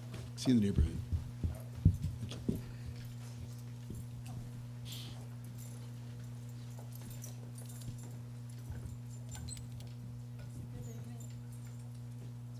There you go. Okay. Hold up. Good evening, Mayor and... A little closer. Okay. Okay. Good evening, Mayor, council members. I am Han Huan. I'm the new management analyst for housing. So tonight I'd like to present to you on the consideration of joining CalCHA for the creation of middle-income housing. So some background on CalCHA. CalCHA is a public entity that was formed in 2019 as a joint powers authority between Kings County and Housing Authority of Kings County, and is governed by the Kings County Board of Supervisors. Additional cities that join the JPA are called additional members. Additional members are non-voting members that have no financial investment and liabilities. Some additional members are Santa Rosa, Napa, and Mountain View, to name a few. By joining the JPA, CalCHA is able to issue tax-exempt bonds in the city to acquire existing market rate multifamily housing, then converting them to rent-restricted units for middle-income households from 80% area median income and up to 120% area median income. Currently, CalCHA has acquired 3 existing market rate rental properties in Santa Rosa, Larkspur, and Fairfield, creating over 1,000 units of rent-restricted units for middle-income households. So what makes Calcha unique and innovative is that it is the only model that creates housing for the missing middle. And there is no other public financing source for the missing middle. Most public funding for the creation of affordable housing is targeted at 60% area median income and below. These missing middle income households can be teachers, firefighters, and other essential members in our community. Also, Calcha goes beyond state law by restricting annual rent increases at a maximum of 4%. And also, rent for residents are restricted at 35% of households' income, which will decrease rents for existing residents who may currently be rent burdened. And majority of residents will likely see a decrease in monthly rents by $200 to $300. So each property acquired by Calcha is rent restricted through a regulatory agreement with no displacement of existing residents, regardless of income. Once a unit does become available, then rent is rented to a qualifying middle income household. In addition, if Calcha does acquire a property in Livermore, the city will have an opportunity to enter an option agreement to purchase a property at the end of the bond financing period or assign the right to a nonprofit. So Calcha was created again to finance the creation of missing middle income housing that currently does not exist. Calcha is able to do that by issuing tax-exempt bonds as a public entity within the members' jurisdictions to acquire existing market rate rental multifamily properties. The bonds are repaid through the rent revenue from the property itself, and Calcha undertakes all responsibilities of each property and hires well-established property management firms to run the property. Again, as an additional member, there are no responsibilities or financial liabilities to the city. As mentioned earlier, when Calcha acquires a property in the city will have an option to enter a purchase option agreement that would need to be authorized by the city manager or his designee before acquiring an existing property. This enables the city to purchase a property anytime after year 15 and up to year 29 of the operation of the property, and once the bond is paid off, to accept surplus cash from the property. Affordability requirements are reported on the property and will remain in effect as long as the bond is in effect. Joining the JPA now gives Calcha the ability to take advantage of upcoming opportunities to acquire market rate rental multifamily properties and convert them to rent restricted rents, converting middle income housing that does not exist. So staff proposes City Council to adopt a resolution authorizing the following. Number 1, the city to become an additional member of the Calcha, and the city manager or his designee to execute documents necessary to join the JPA. 2, accept the issuance of tax-exempt bonds as a means of preserving middle-income housing. 3, give the authority to the city manager to enter into a purchase option agreement when an acquisition does arise. 4, designate any future surplus into the Affordable Housing Fund. 5, Calcha shall only be granted only those authorities and permissions necessary to acquire properties as stated in the resolution. So thank you. That concludes staff presentation. Staff can answer any questions at this point. Questions for staff? Vice Mayor?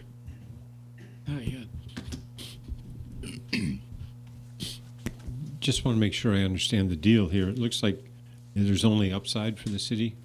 It says no financial or management liability or responsibility for the city, but surplus cash generated from the property goes to the city. There's no negative flow possible here?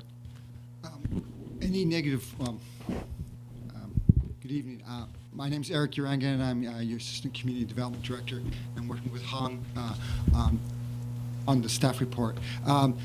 If there's any negative cash flow in the properties, it would be the responsibility of the owners and property management companies to take care of that.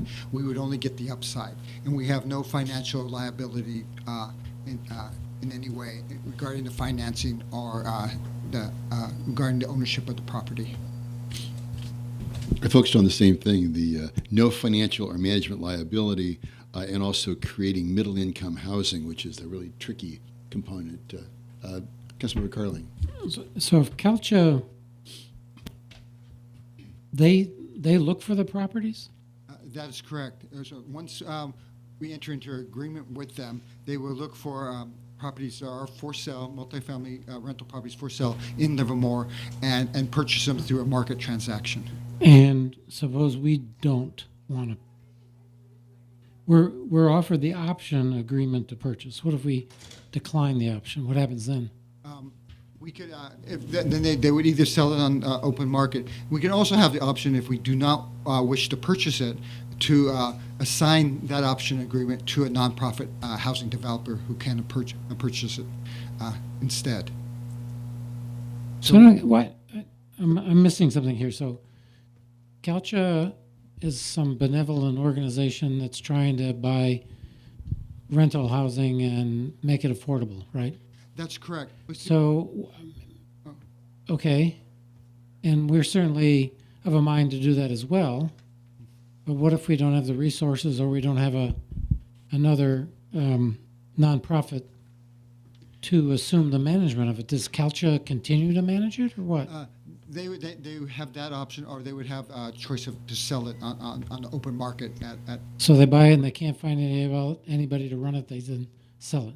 Well, with the bond, Paul's shaking his head. Yeah, with the existing, so with the tax-exempt bond, they would not be allowed to sell it for the first 15 years. And Oh. 15 and 30 years, they can sell it, but it would be to the city at whatever the existing debt amount is, so which would probably be below market. But with the tax-exempt bonds, there has to be a public good, and so that option to purchase at a below market price, or any excess cash flow, is the public good that would revert to the city. Okay. Okay, Councilmember Kumar. Do we run the risk at some point of becoming real estate agents? I mean, it sounds to me like and I'm taking this to the nth degree right now, I'm not sure exactly, but it sounds to me like if things don't work out here and there, that suddenly the city has some housing on their hands and have to figure out what to do with it. Well, if it didn't work out, the city would have the option to purchase, but is not required to purchase it. Right. I think that's a key part of it. But we are So to put it into- responsible for selling it, I guess. Yeah, so to put it into context, we are not responsible for selling the property. The Joint Powers Authority is responsible for taking those actions. But I think to put this into context, every single completely affordable project in your city has city participation of some sort. We do not own those units. We generally don't manage those units, but we do have involvement. So this involvement, in fact, would be a little bit less than our typical involvement with a nonprofit partner, where we have a partnership financially, a partnership dealing with a number of the steps in the process. In this case, for these properties, we would not have those obligations. And so from that perspective, you have staff on board who basically deals with these sort of complex affordable housing transactions. The great news about the JPA is they take virtually all of that activity and perform that on our behalf rather than having us have to participate in that directly. Vice Mayor Warner? So want to make sure, whose debt capacity, it says issues, it doesn't say who issues. Is this on our debt capacity, impact us at all? When was Calcha formed? It's a relatively new organization. Was formed 2019. 2019. Okay, so that explains why there aren't many Yes. jurisdictions that are currently participating. Okay. Essentially, what we're doing here is capturing the value of tax-exempt financing Sure. for a property which is traditionally very highly leveraged. Apartment projects are traditionally a very consistent cash flow and a very high leverage rate, and by essentially capturing that tax-exempt financing, that is a significant amount that ultimately then is plowed back into taking units from market down to essentially this missing middle or the moderate part of the scale. In the old days, the market used to do that on its own. What we're really protecting against here is what we've seen in a number of jurisdictions where there really is no longer even any moderate income rental housing. And this would be a step toward trying to protect against that. And when they think it's too good to be true. Yeah. All right. Well, I have no cards. Oh, I do have a card. Okay. A couple people decided they wanted to speak. All right. Very good. Okay. Excellent. Okay. Mr. Seiler, 6.02.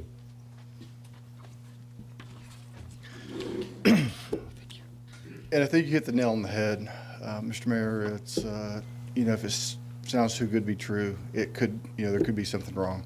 So I want to dig into this a little bit deeper with you. It's great that there's an organization out there that will try to help bring housing to the middle class. All for it. Let's find a way to do it.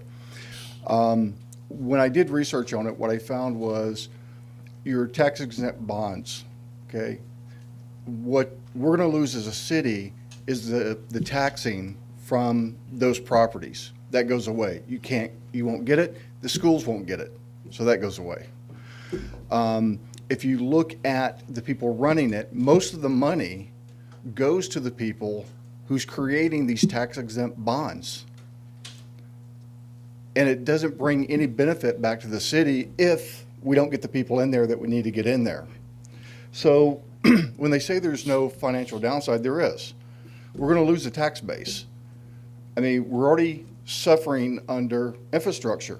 So if we start taking apartments that we're getting revenue from, and when I read the information that was put out, they said it's insignificant. Well, how do we know that? No one's showing any numbers. So I think one thing is and the other thing is, this is all run through King County. They're making your decisions for you. You're not making them. The only thing you have a yes and no on is, can they float the bonds? But the King County supervisors are the ones running the show, not Livermore. So, we lose control at that point. And there was one part about eminent domain, but when I read through the entire list of what was being done, I didn't see any exemption for eminent domain. So if there's property available and they come in and they can buy it and you don't want them to, King County is going to overrule you. Now you can say you can't sell the bonds here. That could be one way to stop them. I don't know, but it's something to look into. So you need to go back and look at where's all the money going to, who's getting all this money, and where's the real benefit coming from. Again, I'm all for trying to create a way to get affordable housing in for people who can do it. The 4% I think is outrageous. If you look at most of what we do, we base it off of GDP. GDP from 2016 was from 1.9 to 2.4, and it kind of went up through the years. So if you look at 30% of a $50,000 salary, that's saying about $1,200. If you go back and look at Santa Rosa, when they did it, once they converted the apartments, it was almost the same amount of money they were paying under market rate as when this company took it over. So I think there's a little bit more that needs to be looked at here. It's great if they can do it, but I think there's still a little bit more fine detail that needs to be looked at. Thank you. Thanks, Mr. Seiler. Ms. Copps? I think he really hit it on the head. Mr. Seiler really hit it on the head. The other thing is if you're getting bonds to buy these homes, I think it really messes with the true market. I'm a Republican, Democrat, kind of, but I see what he's saying. We depend so much on our tax base right now, and there's got to be a better way. I'm all for where their heart is, but it'll wreck our economy. I really think it'll wreck our economy. Those homes are it's gonna put like artificial. It's gonna mess with the market value, the true market value, and then homes depreciate. You find all kinds of things wrong with them. By the time you're in the position to buy this home, what condition will it be in after all these years? But I'm all for trying to solve the middle class housing problem. This is not the answer. Thanks. Thank you, Ms. Copps. Oh, one more under the wire here. Thank you. Jordan Moss. Mr. Moss. Hi, thanks for having me. And thanks to staff for preparing the report. This is something we've been talking to staff about for quite some time. My company, Catalyst Housing Group, has been very involved in forming this financing mechanism, and we've studied this over many years. I've spent 20 years in the housing space. We spent the last 5 years in affordable housing, the last 3 years or so crafting what staff has informed you about. I can assure you that there is plenty of misinformation in the comments that you have heard tonight from the public. I'm happy to address any concerns that anyone might have. Much of what folks are hypothesizing around is absolutely not the case. Would be happy to address any of those things head on.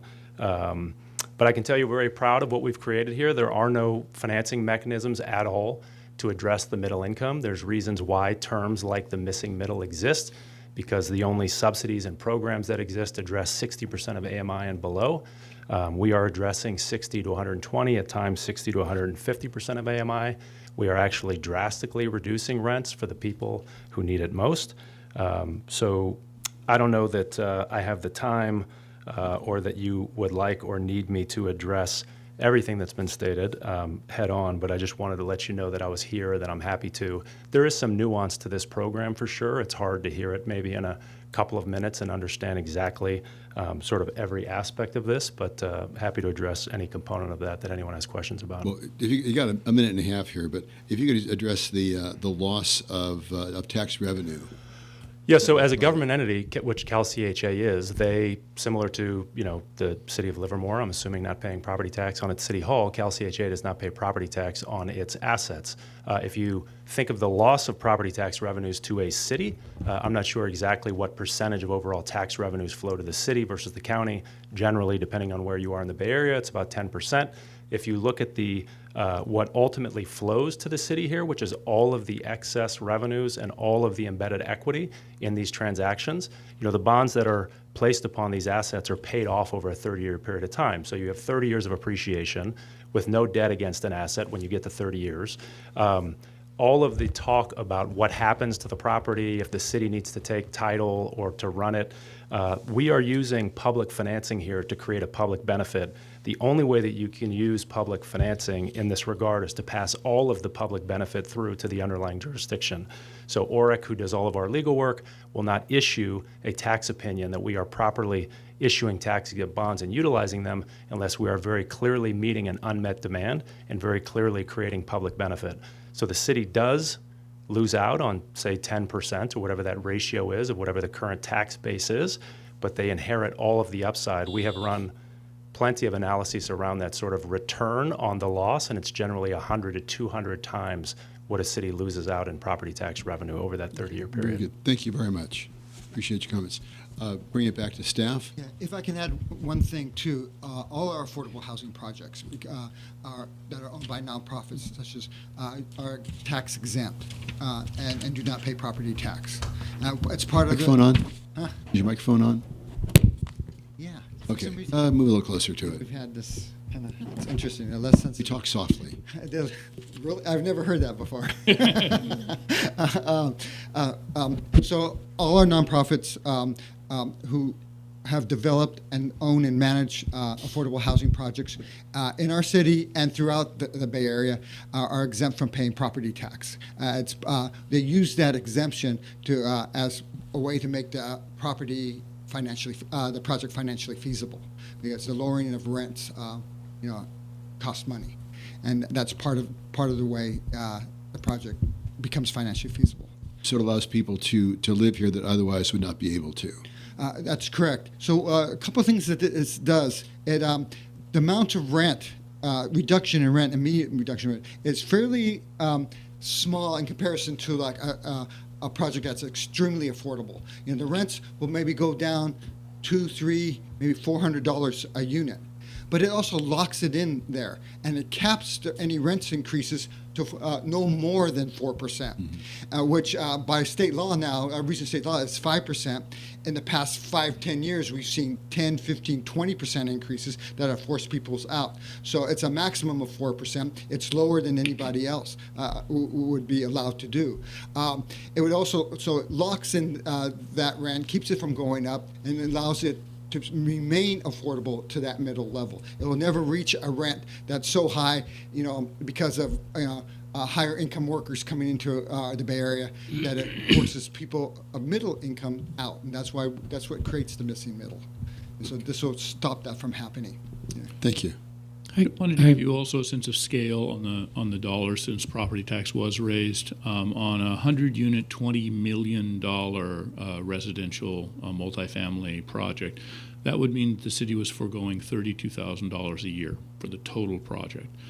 Give you a sense of scale on a traditional affordable project. The various entities are placing between $300,000 and $500,000 a unit into the project. Now, normally the city tries to limit its contribution to only $100,000 a unit, in addition to this actual tax benefit.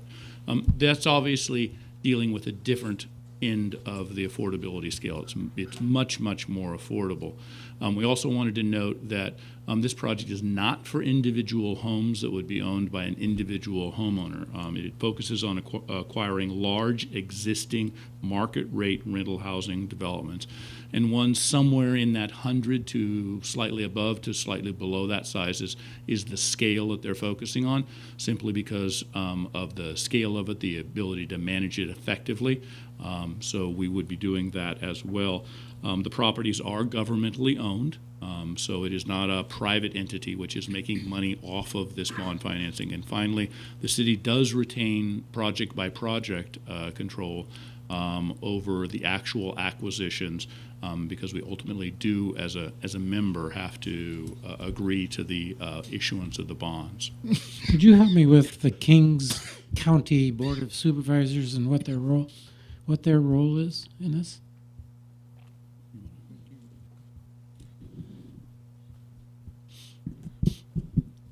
So they're the Board of Supervisors, so they would approve the additional members, and they would vote on the tax-exempt bonds that they do issue for that city.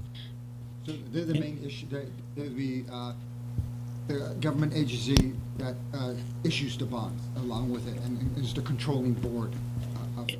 And this program, there's a similar program started there to begin with, and so they were the entity that was involved at that time. They've continued to be involved and support the program. Yeah, so the original creators, formers, and as more cities come on, they have taken over the responsibility of running the organization as the government entity, and we would become a non-voting member of that board. So who decides what properties to purchase? Up to, it would be the would be and it would be based on what's on the market. They generally look for its existing multifamily rental in about the 100-unit range, and it's a market rate transaction. So as a property comes on the market, they will compete for it and make an offer to purchase. So this is an agency in Sacramento that does this? No, so this is essentially the Kings County Board of Supervisors. So that group decides? They are the board. They are also the board of this JPA. Okay. So they wear two hats, similar to when the city council wears its hat as the city council, as well as the board for your former redevelopment agency. This is a very similar structure, except the JPA is the board of Kings County's supervisors. What does Kings County get for their benevolence? Are they, does some of the revenue trickle back to Kings County, or I don't know how this works? We can ask Mr. Moss. I don't think so, but I don't think so. Kings County generates, there's an issuance fee similar with any, we've talked about sort of traditional affordable housing projects and standard issuance fees. There's not only Kings County, but they have staff who oversees the JPA, GPM Municipal Advisors, which is based here in the Bay Area in Walnut Creek, and that issuance fee is split between Kings County and its staff at GPM. Also, as is the case with any bond issuance, there's ongoing monitoring, or what I would think of as a traditional sort of servicing fee tied to overseeing the ongoing performance and payment of the bonds. And there's fees attached to that they get paid as well. They're all fairly nominal fees given the size of the transaction. I think it is worth pointing out and making very clear, all of the local approvals live with the underlying jurisdiction. So this JPA was set up by Kings County and the Kings County Housing Authority. Other members have joined as additional members. And should Livermore join, nothing can happen locally unless a purchase option agreement is executed by the city that states that the city wants this to happen on that specific asset, that the city will inherit all of the excess economics. So any comments that have been made around, Kings County showing up and running around willy-nilly acquiring assets and issuing bonds is absolutely not the case. I think it's worth pointing that out. There's no chance of us becoming North Hanford. Absolutely not, yeah. Thank you very much. The third part of the recommendation this evening is quite clear on the fact that in order to enter into a purchase agreement, they're doing it with us, and tonight your recommended action is that you're delegating that administrative authority to your staff here. But without that city concurrence that this project meets the needs of our local population, that transaction doesn't happen. In other words, it's not someone essentially imposing this on it. It's us cooperating with folks who have projects out on the open market. In your resolution is a very specific carve-out prohibiting projects from using eminent domain that are a part of this project inside the city of Livermore. So that's explicitly carved out in the documents you're approving tonight. So these would only be market rate transactions. They would only happen if the city wanted that specific transaction to move forward. And we would only approve those after an analysis of those individual projects. It might be possible at some point in the future we wouldn't want a particular market rate project to enter into this particular program, and that authority remains with the city. Thank you. Any other questions? Yeah, I've got one. Just want to go back to the financials. So the idea is that this is more affordable for the middle income. So the money has to come from somewhere. So one source was identified as it's no longer taxable. So is that the only source of the funds, or what's the other source of funds here? There's three sources. One source is they don't pay property tax. That's a relatively modest cost overall. The second is they don't have to go out into the open market and get market rate financing. They essentially get tax-free financing. So if you and again, it's not our. It is not. It is the JPA that is issuing those tax-exempt bonds, so they are not on the city's balance sheet. It is neither an asset nor a liability of the city during the existence of this particular program. The third item is this is a governmental entity, so there is no return to investors. So that those are essentially the three pillars that create value here. And as Mr. Uranga told you, the initial value is only modest between the market rate and these original discounts. So this is not going to be half off. The rents are not going to evaporate because, as you said, there's no magic. These three issues make up a part of the capital stack and return on investment. In a normal project, that value is driven back into the individual lowering of rents as a part of this. But the real value is over time, as the market continues to raise rates, this actually is a much more stable framework to maintain those rates. And then the other comment was with respect to the various fees that have to be paid to manage this.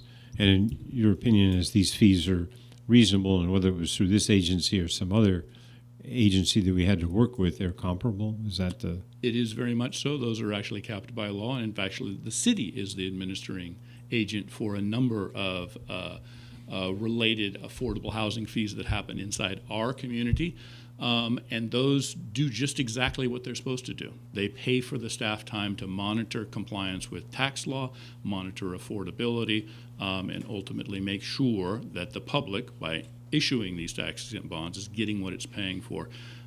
They're not money makers. On a project, you can have fees in the scale of $30,000 to $50,000 a year for annual monitoring. So Kings County's not going to get rich off this. At the same time, they're not taking on an unfunded obligation.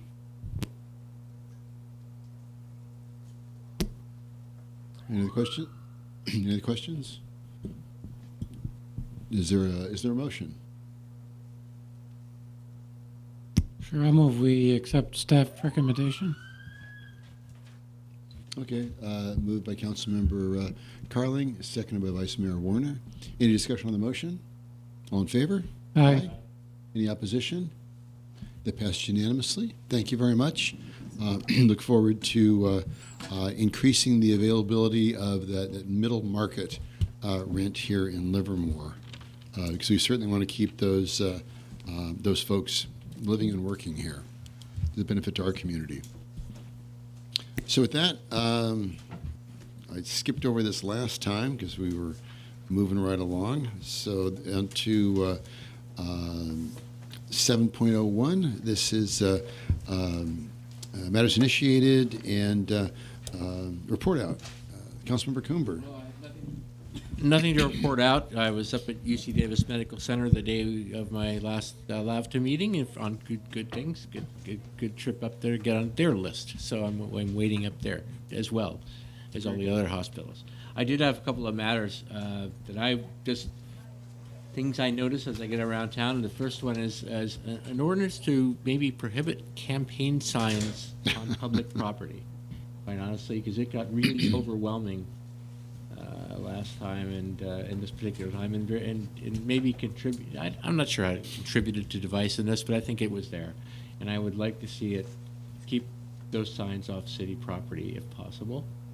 So you're talking about limiting the ability to install signs along the public right-of-way? Yes. Okay.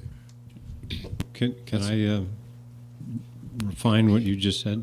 And the request is, the way I understand, is coming back with the options for us to consider on how to do that?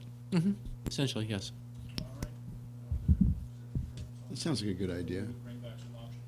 We would bring back some options that would limit campaign signs in our public right-of-way. Okay. And a few different options for you. Very good. And as well, sorry, did you have another comment? Yeah, but I mean, this is, to do it right, you have to be broad. It's not just campaign signs. Right. Oh, we'll make sure that's legal. You are right. You cannot pick on simply one kind of speech. So we are certainly, the options that you're going to see as we return would limit essentially all signage in the public right-of-way in some way or another. And we'll bring back a few different options for you to consider. Thank you. Piece number 2, and I notice I don't drive Isabel that much for a lot of good reasons, but one of them is that I like driving the speed limit. And people tend to buzz down there anywhere from. I noticed one that had to go by almost 80 miles an hour, and I was informed by a shopkeeper down on Rickenbacker and Isabel that somebody went twice, left the road and went into his showroom, into his office, and I wonder if there's a way to throw some kind of a crackdown on Isabel from time to time to do a kind of a big speed enforcement effort, if that's possible, or if that's, I didn't know if it's all CHP or if we're involved in that at all. And I am aware, while the chief makes his way forward here, he can say just a couple words on this. We have been cooperating across jurisdictional boundaries to deal with this and have from time to time done special enforcement activities. And I'll let the chief give you just a little more information about how that's accomplished. So, Mike Harris, police chief. And yes, Isabel is within our jurisdiction. Okay. So, I didn't know if we had if we took multi-jurisdictional stuff. Yeah, Or we do. I'm glad We do from time to time. So it usually at least once a month we have multi-jurisdictional efforts where other agencies will come to Livermore, or we go there and focus on certain areas of town. We also do the same thing with commercial enforcement for big rigs because the scales are here in our jurisdiction also. So we do that. We just had that last week. But even beyond that, we are out there regularly, and our traffic team knows that is an area where there are a lot of people passing through town and commuting and speeding. And so, but I will take that back to the department, and we'll make that a focus. I appreciate if you could add it into the. We will I make know it you a- have so many places that you have to. We will keep We track will. of these days. That's true, but we will keep an extra eye on it and do everything we can to slow people down. Great, thank you so much. Anything else? Okay, very good. Well, thank you very much. Councilor Carling. Yes, thanks. So in February, on the 13th, I attended a Stop Waste meeting. We had a presentation by an individual talking about vessel cups. These are, I guess they're stainless steel cups. They're doing a test of this concept in Berkeley where you don't purchase the cup, but you get your drink in this cup, and then you have to either return it to where you got it, return it to another retailer that also is using vessel cups, or there's some sort of a return bin located on the street. Anyway, it's an interesting idea, and they're trying to cut down, of course, on cups that are not reusable. So it was an interesting discussion. On the 25th of February, I had the opportunity of going to Austin, Texas with a group of about 45 people total from the Bay Area, extending all the way down to Santa Cruz, up north to Concord, to visit Community First, which is in Austin, Texas. Mr. Uranga joined me from the city staff. They house 180 formerly homeless people there in tiny homes and in recreational vehicles. It is permanent housing. So it's not transitional housing, it's permanent housing. They do pay rent, but it is not exorbitant.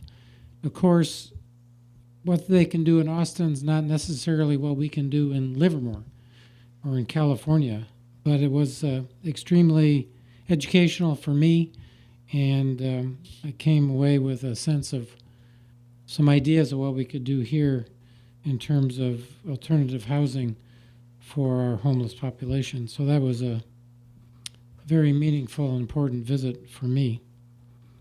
We did have a homeless subcommittee meeting last week, and as Mr. Scott pointed out, we do have another public meeting this Wednesday, the 11th, at 7 o'clock.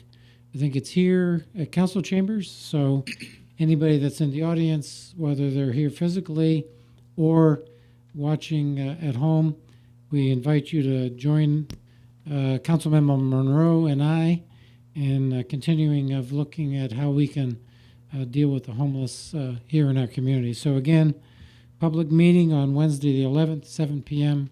here, City Council Chambers. So I invite you all to attend. Thank you.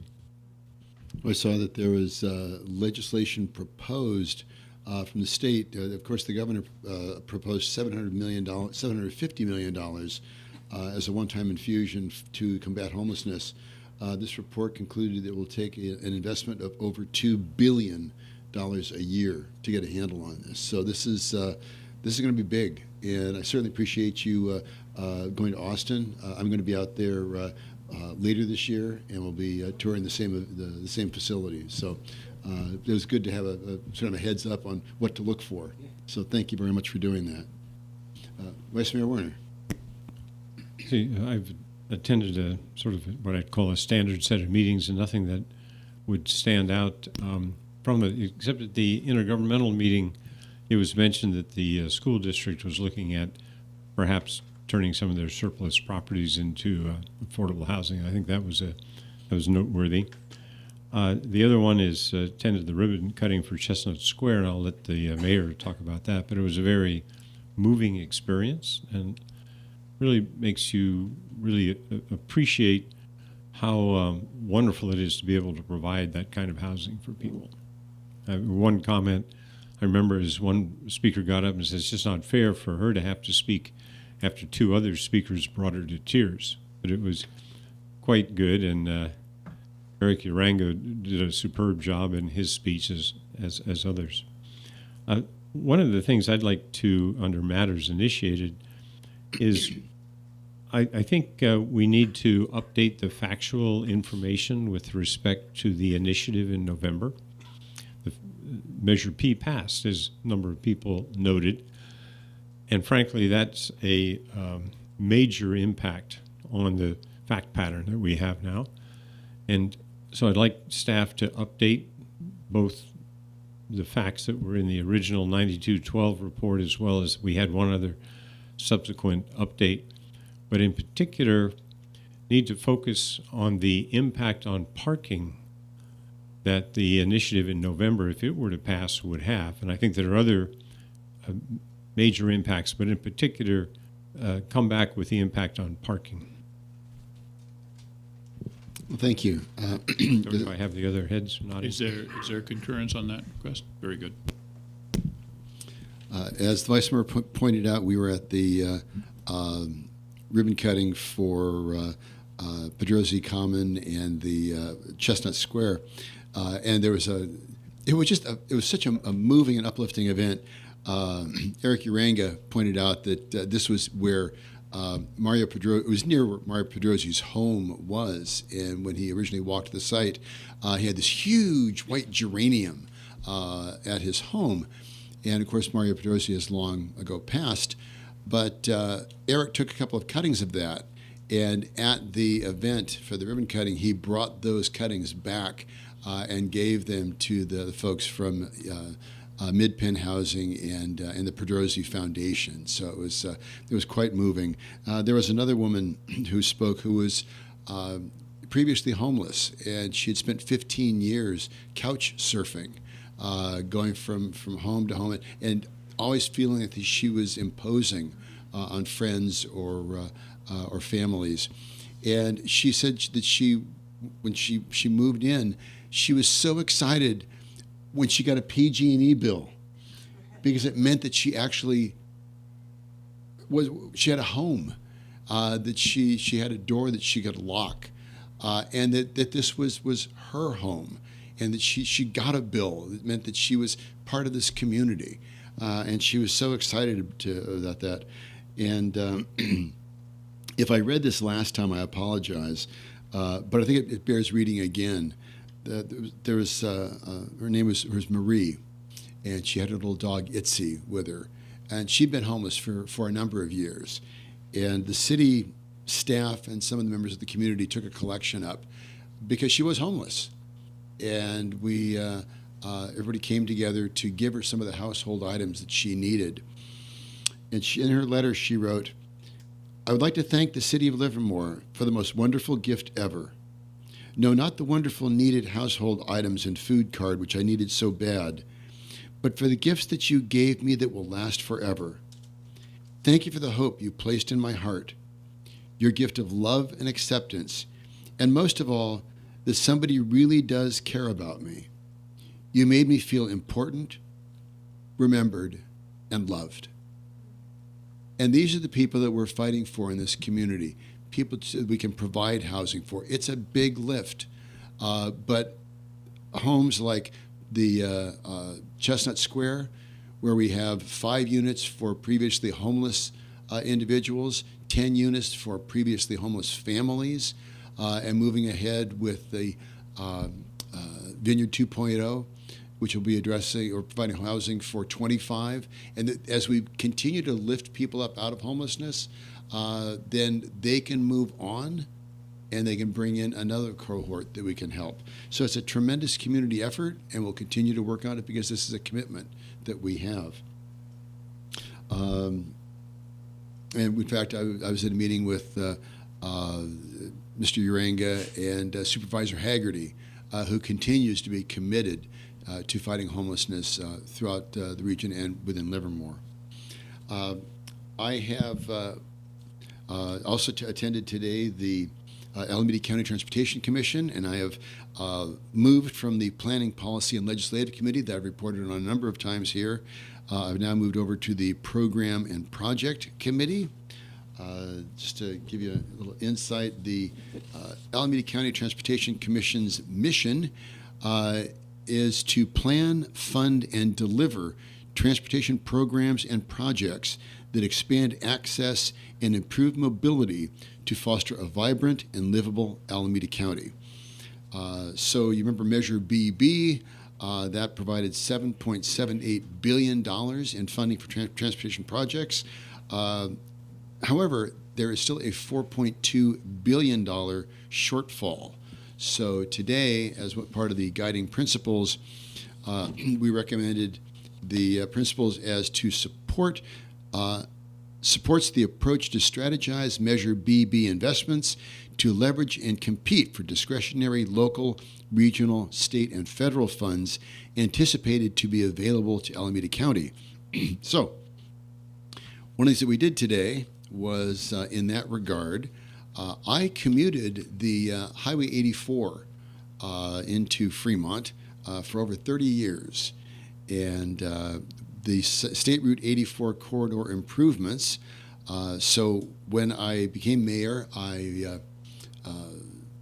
no longer drive this on a daily basis, but it has taken me 8 years on the Alameda County Transportation working to improve a corridor that I no longer commute.